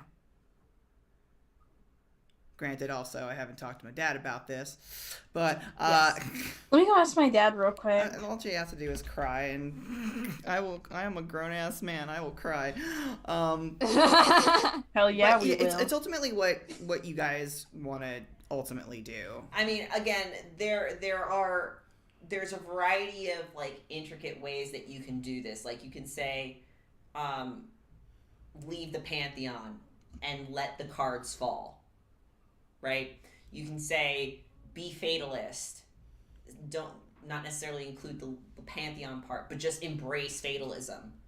Know that this is going to happen regardless of what you try and do.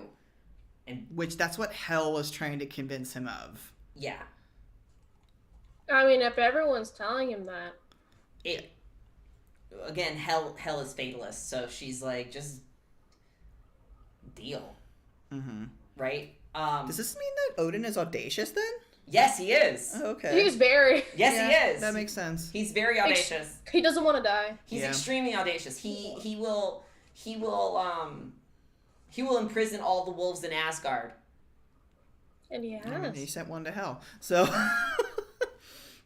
okay. Or kill Big them times. all, or like he basically does crazy shit like that, like really extreme stuff to like prevent it from happening. Right. Sort of like how Freya will make sure that mistletoe doesn't exist on Asgard, and she will have all of her children. In first edition, she has all of her children swear an oath to protect Balder with their lives. Sure. Like that's just some of the gods are just more audacious than others. Odin is definitely the most audacious. Okay. I have a thought. Okay, instead of just telling him just to straight out leave the pantheon, we set the seed for it. We set the seed so that he can think about that, and maybe as we kind of progress throughout the story or whatever, he might make a choice on his own. But if You we need can, the remote. we do need the remote. If we can push him to say, hey, you've worked with Titans before, obviously they're not all terrible. The Aesir suck, so embrace what is going to happen one way or another. And if you want, we can do what Taylor suggested and say we can try to find what happened. I think that would be the safest route. And that would give him Yeah. more confidence in us over the Aesir, and then he might make a choice Because later on. we've done more Yes. to help him with his family than the Aesir ever would. Exactly. And I feel like that might be more constructive. Yeah. That's what I was kind of thinking of the double agent thing. Like, the only thing we need right now is the controller. Like, that's all we need from him. Yeah, and But- who is to say that he can't just make another controller? He's a fucking god. He can be like, here's a controller. Oh, here's another controller. Here's And you get a controller. and What's you get a this controller. behind your Like, ear? all we Another have to- controller. I mean, we're kind of already on his quote unquote good side. Like, all we got to do is get the controller from him. I mean, and tell we're him, having hey, an audience with we him. have What your kind back. Yeah, Like, exactly. So, if you want to come chat with us sometimes, like a sneaky double agent kind of guy, like, feel free. Just if saying. you plant the seed, like saying, like theoretically, if you say, okay, we will try and find Baihu for you. And if we do, maybe consider that the Aesir are not all that's cracked up to be. Sort of like make that promise to that quest, yeah. to fulfill that quest. But in the meantime, if you can give us a controller so that we can do this thing, It'd be pretty cool. it'd be pretty cool. Pretty dope. It'd be pretty Rike Suave of you to do that. Suave of you. Li Bao really loves all these children. He's kind of adopted them as his own, and he would be so upset If he they all didn't give us the disappeared. controller so we couldn't save the tree. Right. You could also suggest he make a fake controller rather than a real controller. Yeah, but I don't want I to don't have to wanna- make that check when we're up there, and then they're like, "Wait a fucking second." Yeah, and they- and again, this is him kind of registering the Aesir are stupid, but we are not making the choice for him to leave the Aesir. He can make that on his own accord. So Yeah. If we're in agreement, then whatever happens, okay, happens. so what I want to do. all right. I understand I have a the bunch of path in stuff. which you would like to go. What are you going to do to make this easy for you to do? Okay, I'm gonna. Am I doing the role or is somebody else doing the role? I guess it depends on. You guys are okay. So you're trying to convince him, right? So you're probably going to be using a social check. Probably not manipulation because you're not lying. But if you are manipulating him, you're manipulating him to start to plant the seed.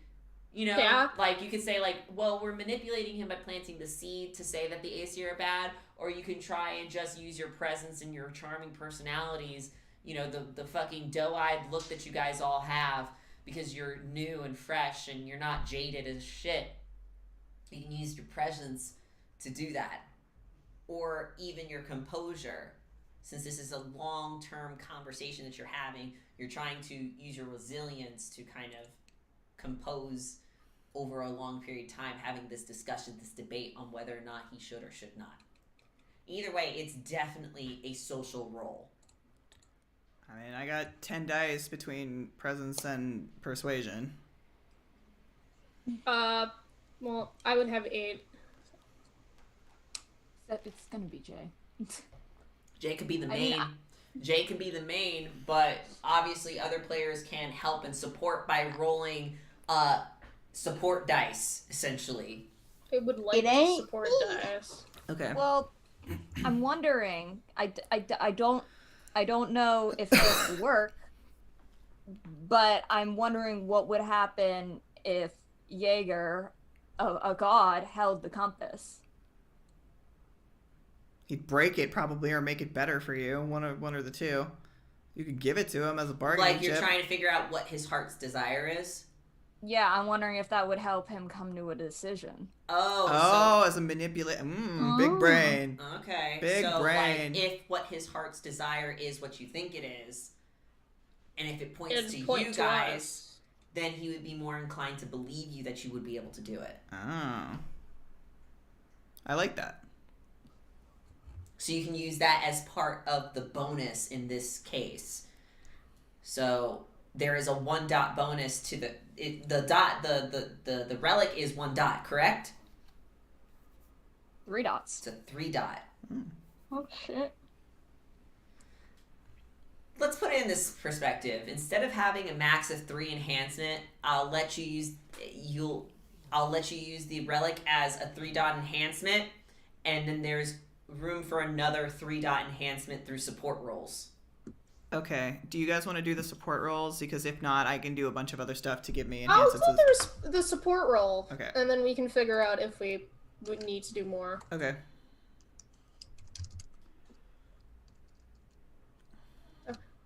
And it goes like that. There you go. 3 right there. We're right there. Okay, so I don't even have to do any more enhancements. So you're looking at 6 auto successes. 6 auto successes if I Assuming you can. succeed I mean, if you once. want to spend our momentum pool, That's what I was gonna say. like, Can I just blow the We don't entire have a momentum pool? We don't have momentum. Oh, Yeah, well, we do. Yeah, we do. Everybody recap. So we have 4. we have Oh, okay. 4. I lied. Okay. So if you We have use to spend about like 3. so if you 4? use the whole momentum pool, you'll get 4 extra dice Yeah. in your roll. Okay. Yeah. And then I mean, we are trying to persuade a god. we are trying to persuade a god. Yeah, I'm being My very. my specialty is hype man. I don't. Yeah, you're being very generous and even allowing you us are. to I'm attempt. being generous to allow it. It's because he's a new god.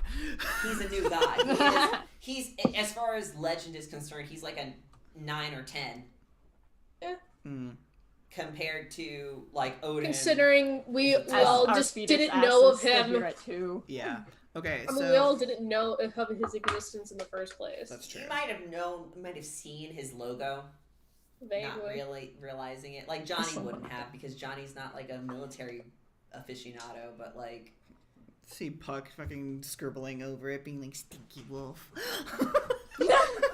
He's got a stinky list. Stinky. Wiley's number Find out. 1. Number one How's that? Stink. Okay, but question. I keep forgetting about specialties because we rarely ever use them. Does that make it another die or is that another It's an enhancement? enhancement. It's an Okay, so it's another that won't count then. Yeah, it's Okay. an enhancement. All right. So let me roll and fucking hope I don't suck. So you're using 14 dice? 14 dice. Okay. 5 plus 6. 11. 11. What? 11 successes. Jay is trying his hardest. Johnny is desperate. And then if I fail, I'm gonna use my epic charisma. Okay. Leif, you hand the compass to him. You explain what the compass is for. Obviously, you're gonna have to. And when he holds on to it, you're worried that he might even break it with how strongly he grips it. And it can only be broken through divine means. Sweat and bullets. Lose your fucking birthright. And Gripping you're, food with force. and you're wondering, yeah, I know. And you're wondering if it's going to do what you hope it does, which is to point towards the group. Or even Li Bao. I'll take Li Bao at this point. Like, It spins, He wants the tiger. He and wants by him. but remember, it points to the person that's going, the people or the person or the thing that is going to the next step. get you to that heart's desire. So while he may want First step. him, he's not here, but you all as a group, obviously, as it points to eventually stop spinning and sort of it sort of reorients itself to point at you guys as the band, which is enough to incline that we're the ones that are going to help you, not the Aesir. We're the ones that can do it, not them. This is the biggest brain move, Andromeda. Thank you. I didn't even know if it was gonna work. I was like, I don't know, he's a fucking god. We didn't talk about this. No, Jesse always gives us perks for creativity. Creativity. Creativity. Wow. With your So I'm sitting on Johnny, it, I'm sorry. you sort of explain the reason why you need the remote. The remote being the most important thing right now to Family. yeah, and Dead children, Jaeger. Think of the dead fucking children. Your child How could be selfish dead. Are you? But he's not. Yet. your child could be dead, but he's not. We brought him to you. No. Remind you of that. Anyway, sorry. I just We got that out of the way. I just think that's really funny. Like, think of the children, specifically the one that we Someone got think you. of the children. No, think about other people who have family. Yeah. And you know, Li Bao has sort of explained probably in detail about you guys as a group and who you are and what you are supposed to do. Not from, you probably didn't hear, but it's probably kind of in there in the undertone of him listening to you. And Jay, you come out with the final push to try and convince Jaeger to maybe think about it. Maybe they're not that great. Maybe do a little think thunk about it. And we could really use this thing. A little bit of a thinky do. And I would really love to collaborate and work together with you. and we will find I can do a lot for your And brand. we will find Here's my business card. the Yeah. white tiger of the West. You say we will. We will, Riley's because like, with my father being the Azure Dragon of Glad the I'm East, leaving I can. before we gotta fucking We do already that. found one of the four Hi guys. directionals. We'll find Have another fun one. with your oh my god, we have to tasks. find all four. It's like a little hunt. I mean, it might eventually happen that you encounter all four just because. Oh, I can't wait to Hurdle. meet Gavin as a phoenix. But Jaeger will sort of listen, and you'll see him sort of like maybe like some of the bones in his body sort of weaken, and he sort of like hunches over and kind of looks down at the compass and gives it a good long hard stare before sort of like he's holding it like this, and then sort of like that exhaustion that's probably hitting him, he sort of just like looks away from it. And it's probably it's just kind of silly again. Like, I know that like he's still kind of dirty and grimy, but like the exhaustion that is hitting this god just feels human for a moment, you know. It's like we're talking to Bethany. Bethany still feels kind of human. Yeah, Bethany feels pretty human, though Gerald. Bethany is a little bit probably higher up on the legend than Jaeger is, but there's something inexplicably human about Bethany, even though she is a god. Whereas other gods tend to kind of feel like they're very detached, from humanity a lot. Answers to Yeah. They feel very detached from humanity. But Jaeger and Bethany, they don't feel very detached. It could be because they were recently made gods, or maybe there's just something about them that is just different. And maybe it makes you think that maybe you can be not necessarily like some of these other gods, that you might be still maintain that humanity. Yeah. That desire, that need, the very base level things that you want as a person maybe doesn't necessarily have to disappear when you become gods. But he says, I'll give you the remote.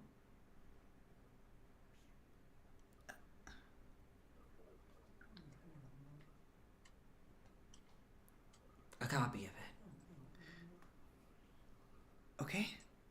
It'll still work.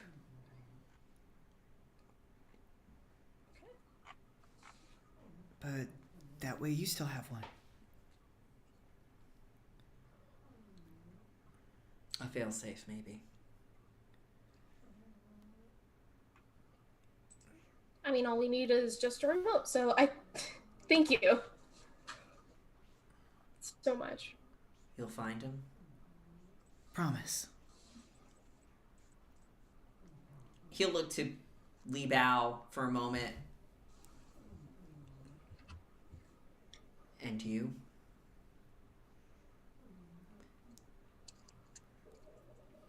I want to find him too. Okay. Then we'll all find him. Thank you. We really appreciate it. Johnny, a lot.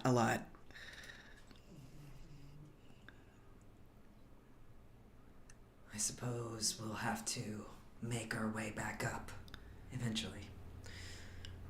Yeah, I know this sounds silly, but, you don't happen to have, like, an elevator or something that goes back up?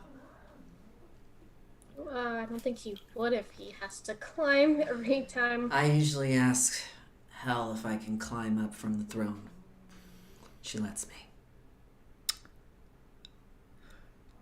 Do you think she might let us?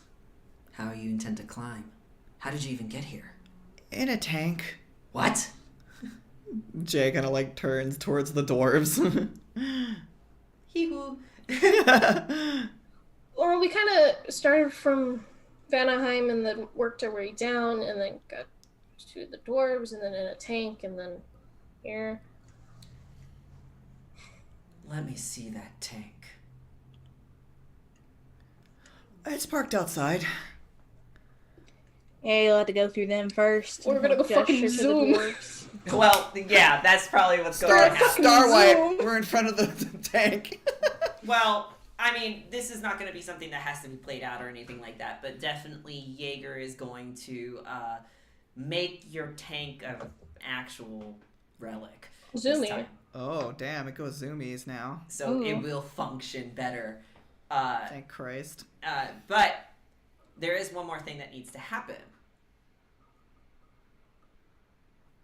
The feast. The feast. And All right. And the controller coming into my hands. Yes. Yeah, like basically an exchange of goods and services are done before and during the feast, which again, feast is kind of like we got unseasoned. It happens. It's like unseasoned chicken kind of shit. It's just not great. It's like the British food people roast on Twitter. Yeah. Yeah. It's like, look at my beans and carrots, and it's like just it's like cold beanie weenies. It's not great. I will say it's not great. But It's food. it happens. food. And after the meal, again, and I'll explain kind of like how the tank is now a relic. And I'll explain how many dots it has and things of that nature. But The most important part is this conversation with Hell, which, Leif, you're going to have. It's your mom. You gotta. Yeah, who said she's disappointed in me, and It's not the I'm worst. the worst. Yeah, it's a little awkward. It's, We'll admit I mean, It's like, God, you're so fucking stupid. I'm like, yep, fair. You're right. What she does is when the feast is coming to a close, maybe dessert is being had or whatever, which is like a deflated flan. Like some sort of deflated It's custard of some sort. There is she will walk with you. You can walk with her towards some sort of garden, if you will. And in the garden, there isn't really necessarily flowers by any stretch of the means. It's more like shrooms are growing out of the puddles of primordial ooze that is like puddling around the area. I love it. And she will bend over to pick up one of the shrooms. Oh God, I'm gonna do drugs. You want to see what you didn't see.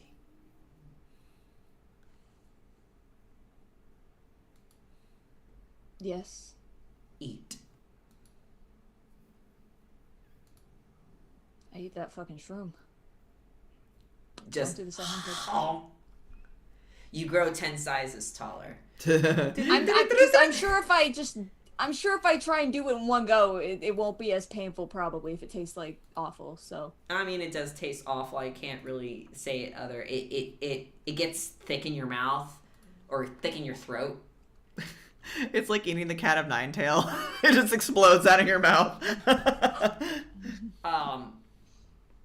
There's like it turns to clay and stone, you know, kind of as you try and swallow it down, and it sits heavy in your stomach. But God, I can't even eat a mushroom, right? it's just not it's a special mushroom. And you feel that and that weight that hits you sort of grounds you, sort of instead of having to float, like, you know, because you've been feeling kind of floaty, but it grounds you significantly to the point where you fall onto the ceiling. You collapse. I realize saying that is weird because of the gravity thing, but you collapse and you're on this floor. And your vision sort of goes from different colors, then it gets darker, and then it gets white. White like the operating table. And then another flash, and it's dark again, and you're standing in essentially a sea of darkness. You know, the floor is wet with that ooze. And you see yourself walking towards this shining light, and it's pointed down towards a hospital operating table. And as you walk towards it, you look down at your feet maybe, and you see that it's not your feet. You're walking as Hell towards this operating table. Shh. Are you okay? Are you talking to me? I'm okay. Okay, just checking. I was like, oh shit. Yeah. I heard a cat going. Meow, Sorry, Victor just had to yell at me for some reason. He has something to say. Yeah. You see that on the table, you see yourself and your sister.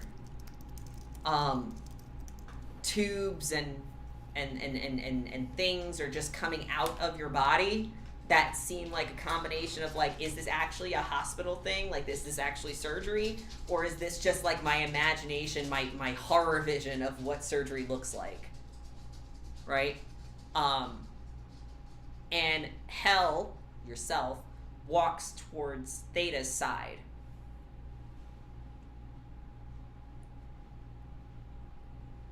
You, as Hell, have chosen. You have decided on who to pick. What do you say to her?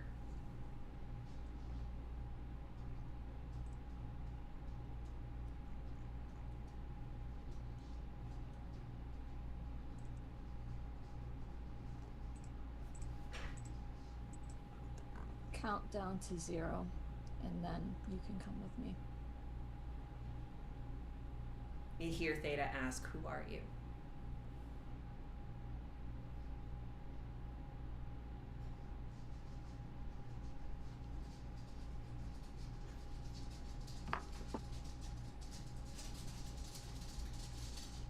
Does it really matter? You wanted to be separated.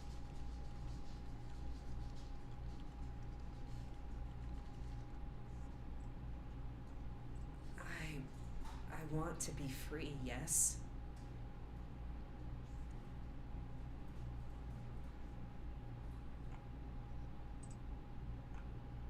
Then count down to 0 and come with me.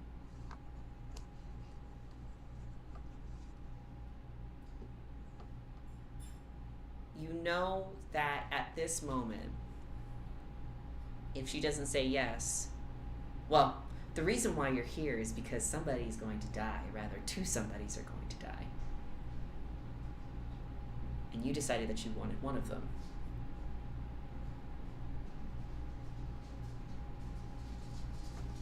There is a moment where you think she's going to start counting, and she furrows her brow and looks to the side towards you, Leif.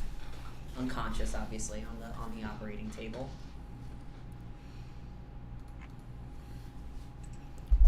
What's going to happen to her?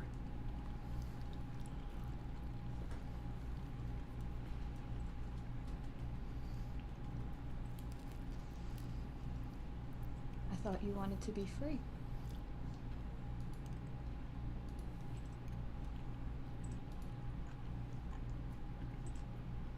A moment. I want to be free. But I didn't want her to die.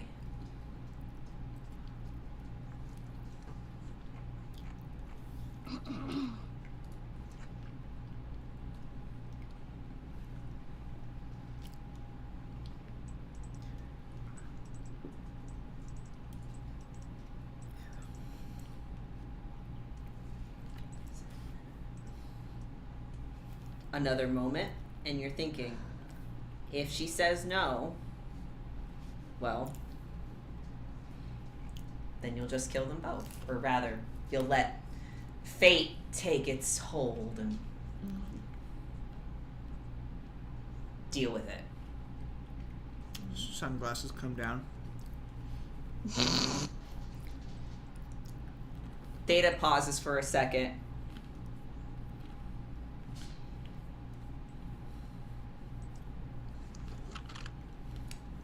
And says,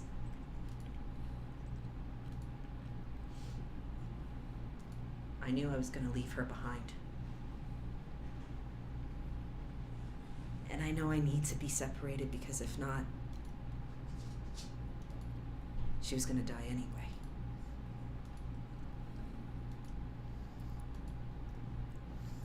Pick her.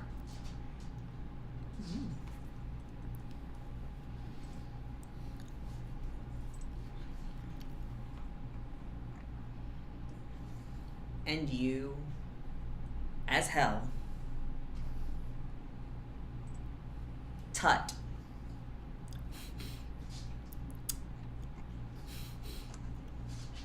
You choose those who are destined to die.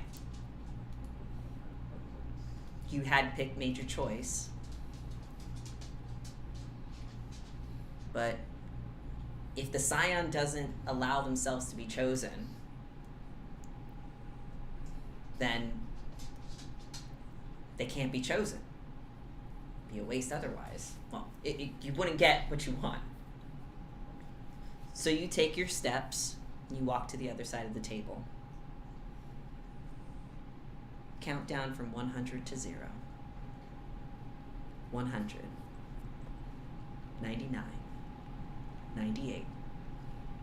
The numbers count down. If you don't figure out what number you are at, child, you'll be lost too, you know. What number were you at? 46, that's right. That's good. I know you didn't want to go. Now take my hand. And she grabs what would have been your right hand, your sister, and takes her away, leaving you behind to be the chosen Scion of Hell. You come out of that vision. It's not fun. It's sort of like... The eyes contract. Not a fun one. And Hell is standing there over your prone body.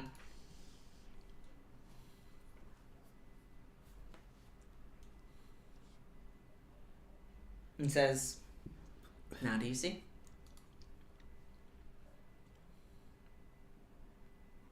She didn't want you to die. And now you're here. Very well could have. What a waste.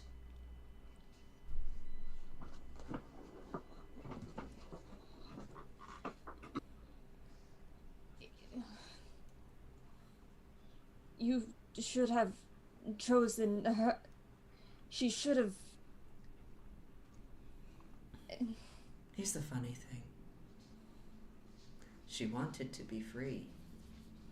She didn't want.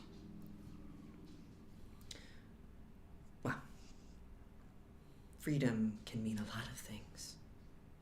But she knew you didn't want to die.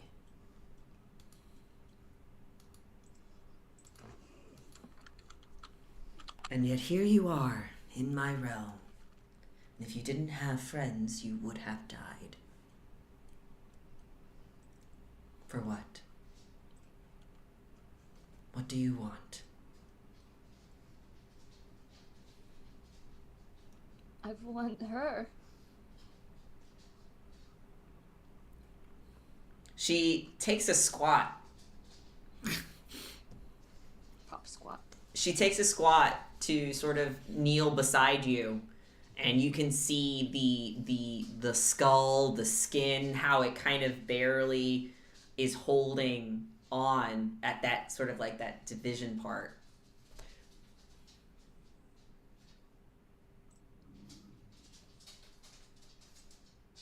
You can't. Do you want to trade places? Or do you want what's left of her?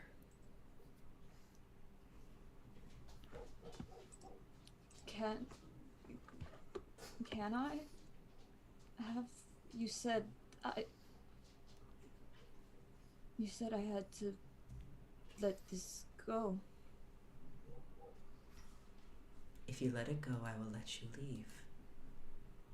If you don't let it go, and you want her back, you have to do something. But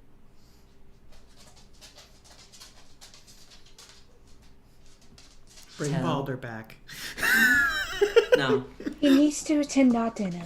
It's getting awfully cold. And No. then you just let them respawn and never like. Tell every soul in Midgard your story. And if every soul in Midgard sheds a tear over your lost Theta, Oh, God. you can have her back whole. That's a fool's errand right there. That's your word. That is- That's your word. That's your awareness to do a fool's fucking errand. Oh, God. Man. I mean, tonight is growing, surely, but I don't know if we can get the entire world to cry.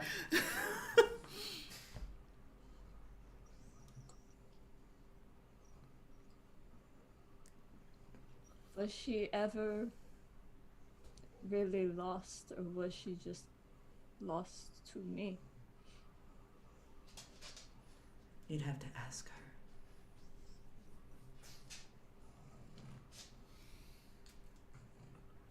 And because you made it here, I'll give you a little gift.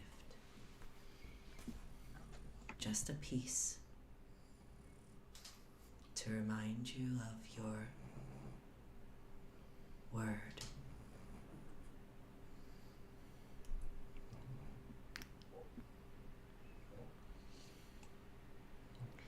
If your loss of your twin sister was so tragic, I'm sure somebody, anybody, would shed a tear.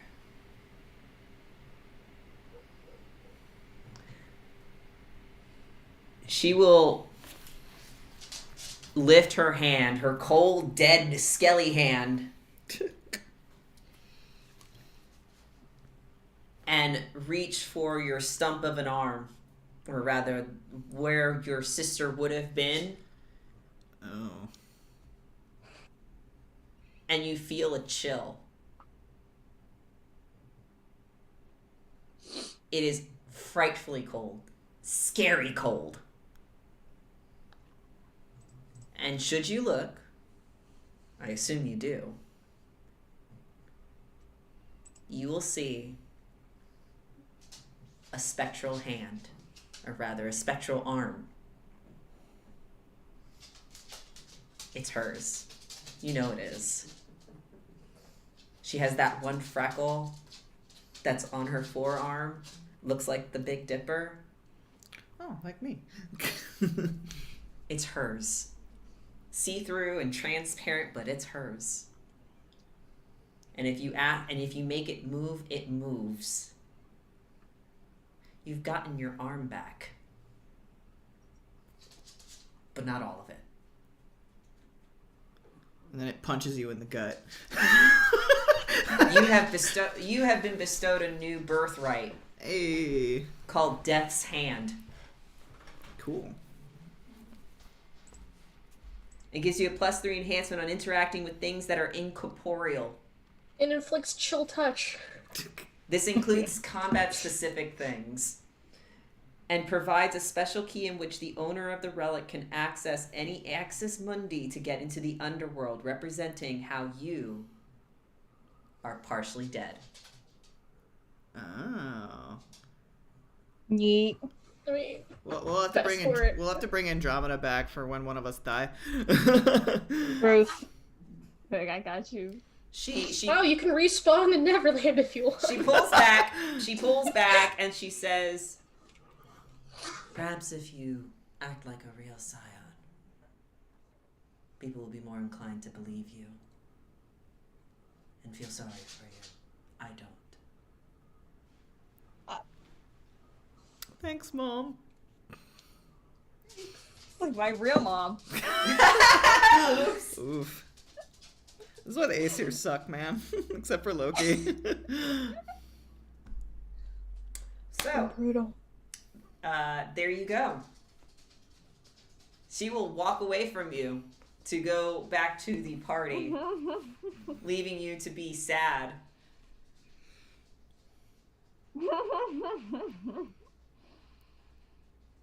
Yeah, I'm just gonna hang out with my hand for a little bit. Get used to having an arm. You can arm wrestle with yourself. Yeah. I have control over this arm. I didn't have control over my other arm. You can hold your own hand now. I'll go find everyone. You'll never You be can comfort alone. yourself. You're not really alone anymore. I do the TikTok challenge. I do the. You could just you can pat yourself on the back and reassure yourself with your spectral hand. Anyway, that's sad. We're gonna move on from that. All right. During the feast or during the post-feast, you'll see Jaeger having gone to hell after editing your tank, making it Creative mode edit. yeah, creative mode edit to make it a little bit better. Using material found in hell, fun. But you'll see that he'll talk and sort of come up with some sort of arrangement for you to use the single branch of Yggdrasil to rise up and go climb your way back up. Mm-hmm. Which presumably you will do unless you have anything you need to do here. I mean, I think we're all good. I think we're good. I mean, Jay would obviously let Li Bao say goodbye if that's something that he wanted to do, but that's about it. I would say that those things definitely have happened, sort of like over time as they tried to catch up in a weird way. There isn't, like, Li Bao doesn't have a lot to catch up with because a good chunk of his time was in prison. Yeah. Yeah. I mean, I'm gonna ask the question that needs to be asked. Do you have any dead children? If you have any dead children you want me to take, Take them off your hands. Ella's like, Because no. children are... Yep. No. No, they Or just... so she says no. It's just No. like... No. It's more like, they deserve to be here. oh god. Oh, fucking bitch. This is where the kids that would have died from disease Donnie in has the words hospital for would have her, gone. but she's way more powerful than he is, but he has words. Don't worry about it. That's a problem for future Johnny. Yeah, you can. He's gonna dispute silently things. rant in his head how she's wrong and how every child deserves a chance to find a home. custody eventually. She's the worst. Eventually, as you go stronger, theoretically, you will start getting the children automatically. If that makes Exactly. sense. Like, I don't need your permission. I'm just gonna get fucking do it super myself. good. Come on, bitch. I'm gonna become a god, and I'm just gonna do it whatever. Like he turns back to his food and just like starts like talking to himself like in his head, doing the whole like head motion. What a cute little scorpion. He's sassy when he wants to be. You will see, once you guys get onto the tank, inside the tank, it is, weirdly enough, more spacious. Oh, it's bigger on the inside. It's bigger on the Oh inside. my god, it's the TARDIS! Yeah. It's gonna take us only a matter of minutes to reach the top. Gasp. And Dog is very uncomfortable with how nicer everything looks. He spits on the floor. Just to, It's like it was fine already. God. because he likes to just make it. He doesn't really concern himself too much about like the aesthetics or how good it works. And whereas Orbella is very much like, As long this as it works. is better. You know, and when you guys go, instead of like the constant rattling and the slow crawl, it is smooth. Like butter. Like butter as it climbs up the throne, which is strange, but you know, whatever. It climbs up this gnarled route, and up you go. Up Yggdrasil, and it goes by way faster. Ooh. How fast? About 9 minutes? About 9 Or- hours. Well, not even Hey, better. that works just as well. That's plenty of time for Johnny to death clutch the remote as he takes a nap. Just gonna sleep. Just gonna lie down right here. Finally, I can rest. Take a nap. Well, you will notice that there is something new about Leif, which is her new arm, unless she has tucked it into her I always poncho. had an arm. I mean, that's a thing. What are you talking I think about? even That if it, I think even if it was under there, like I think it would be obvious. It would be. It's infinitely more cool. I mean, we cold would be around like, here. hey, that's fucking cool. Type thing. Oh wow, you got a birthright. Your mom is so nice. Tears. Leif is just crying. Yeah, I think before we make it out of the fucking Oh, we got 9 throne hours. tree route and start climbing, I think she knows that she can't respond, and maybe she can't even hear, but I think Leif is gonna send a message to her sister just in case she can hear it. What's the message?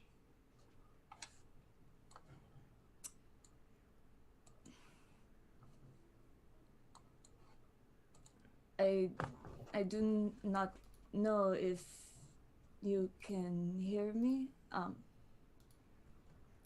and even if you can, I do not think you can respond, but I want you to know that I understand now, even if I don't agree. And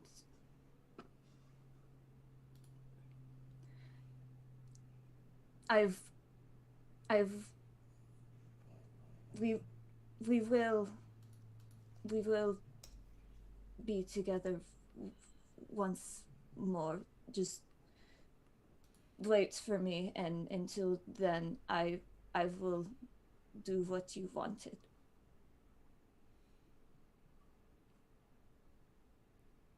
You have no response, but you are maybe comforted by the fact that you still know that there is some bit of her that's still with you. Enough to feel like maybe there is a connection. It doesn't move. No, I mean, like, it's your arm, so... Yeah, you give yourself a high five. Again, you punch yourself in the gut. I wipe my tears away with my skelly hand. It's not a skelly hand. It is, like... It's a blue see-through ghost hand. It's a blue ghost It's a hand. Casper hand. It's like a blue ghost hand that theoretically could get longer or shorter if you need it to. Oh shit, that's Ugh. fucked up. It you know, Not a fan of that one. That's fun. it's a special. It's, you know, it can do stuff, but It has reach 1. Prosthetic. it's got reach. Yes, reach. It's good, super reach. But anyway, let's see. All right, so you guys return all the way up. Make your way up again. If there's any comments that you guys want to make to each other, I assume that you might do that later. But up to Vanaheim you go, and you return to the village of Io. And the tank, let me tell you, is probably a little bit shocking for the Jotin to see, mostly because it's not something you normally see. You know, They're like, we want that too. they wouldn't be able to fit. Oh, I want it. It's too small. They're too big. just their finger fits. Voice. They too big. Tank too small. Their leg fit. Johnny's sticking out of the top, remote in one Fucking hand, going like, Fucking this bitch empty, yeet! But you can speak with Havardir and give him the remote. And he does test it.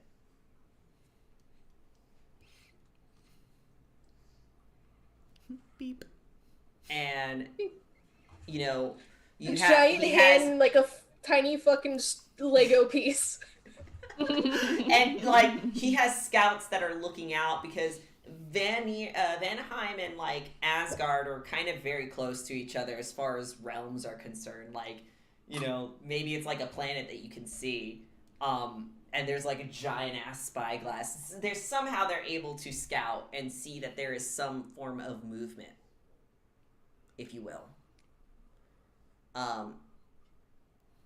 Movement enough that it confirms that it is a functioning piece of machinery. But he doesn't start the war like right now, right? Like, let's go! Let's like, fucking he go! doesn't say let's go. I'm hitting the red button! He's not Leroy Jenkins this shit, right? He's like, Thank God. Because their entire party got wiped. but he does say that when the time is right. Oh, sorry. He has a deeper voice. When the time is right. Hey, Batman. That's Asgard will fall. Oh, okay. You have fun with that. Cheers, bro. I'll drink to that. We're like, yeah, fuck Odin. Fuck Odin! Fuck Odin! Skull! Yeah, fuck Odin! I mean, according to the word, everything will fall eventually. No, because Everything's gonna fall. Anyway, I mean, yeah, Johnny says that to the big guy. he does? Yeah, technically. He says, yes, well, the Asgardians will fall first. Johnny's like, ha ha ha. The hides Sounds come about behind right. back. And they will know how they were betrayed.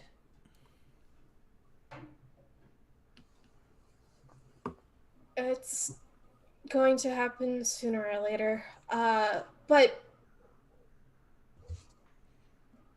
about Neverland. He will nod and gesture to these sort of wizard Jotin, your magically more inclined Jotin, if you will. I don't want to say shaman because shaman doesn't really quite fit it, but they're essentially more magic Man. magic man, Tall magic men. tall magic man, and some The scouts Lokis of will them. will return with you guys to the treehouse. That is looking like it is being pulled down. Has been pulled down over time, right? Yeah, so they can reattach itself. Yes, yeah, exactly, because it's trying to reattach a piece of it, and through the acts of magic, what they essentially do is that the best way to explain it is like, so you have Neverland Camp right here, right? You have a whole root system underneath, and it's attached to the ground, and what they do is that they release the ground below, thus resulting We got in second story. you got a Hey. second story essentially of land increase, as opposed to like it getting Nice, wider. nice, nice. It's a disc. That We is need to install some safety rails on that vibe. Yeah. essentially you have a second landing to Neverland that is attached by a root system, We gotta put an elevator in. and that is how you grow. A slide, actually. That is how you're growing Neverland in this situation. But it is a significant patch of land, similar to the disc of land that is Neverland Camp, except now you have it as a second level. And that's what they do. They basically create magic that essentially dislodges this chunk, like somebody took a spoon and, Goop. just scoop that The bitch melon up. baller. Yeah, like a melon baller, and scoop that bitch up. And now Neverland has been released, and with the magical runes that they have put on, has essentially dislodged it from Vanaheim, so that there is no more connection being made So it can't reattach itself. to Vanaheim. For now.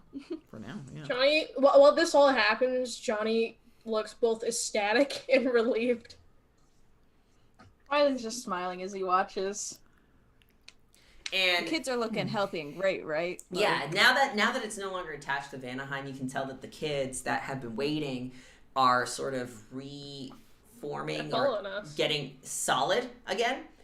And The baby's looking feral as ever. the root system that was covering the Neverland tree has sort of like let go, so that Nutty can finally fucking come escape. out. God, Nutty fucking starved to death up there. Oh my god. No, Nutty's not dead. Let's go check the Daddy, light. Oh, Kill him. no. It's gonna take more than that to kill. Nutty never says die. I love that James Bond film. Nutty's Never say die. die. I mean, now Leif gets From to the meet my fucking taco Goonies. squirrel that we've mentioned. And yes, Yeah. with all of that happening, you are now able to essentially tank on the second level. You got everybody back on. The tank's on the second level.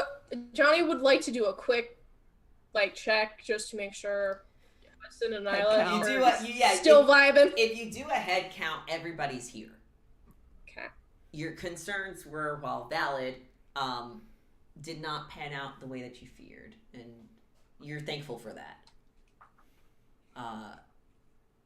It may be the pull of your kid or your death pull, your psychopomp My pull. death. Your psychopomp pull might be stronger in this situation when it comes to children. Emphasis on the cycle. That's rude.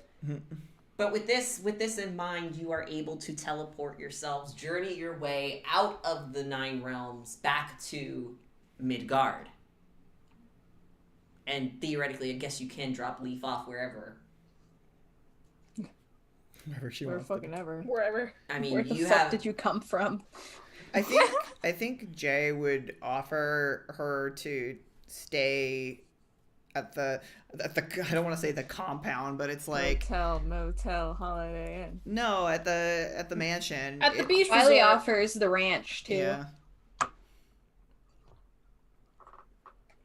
I mean, we got an entire tree. Yeah, I mean, There's so many different options, right? And you can sort out the logistics of that. Regardless, you have a connection with this band. Mm-hmm. They were the ones that helped you. They were the ones that aided you in this quest, and theoretically could help you in the future. Especially, Yeah, I need them to cry eventually. Mm-hmm. I mean, you can make them cry right now if you want to, but like,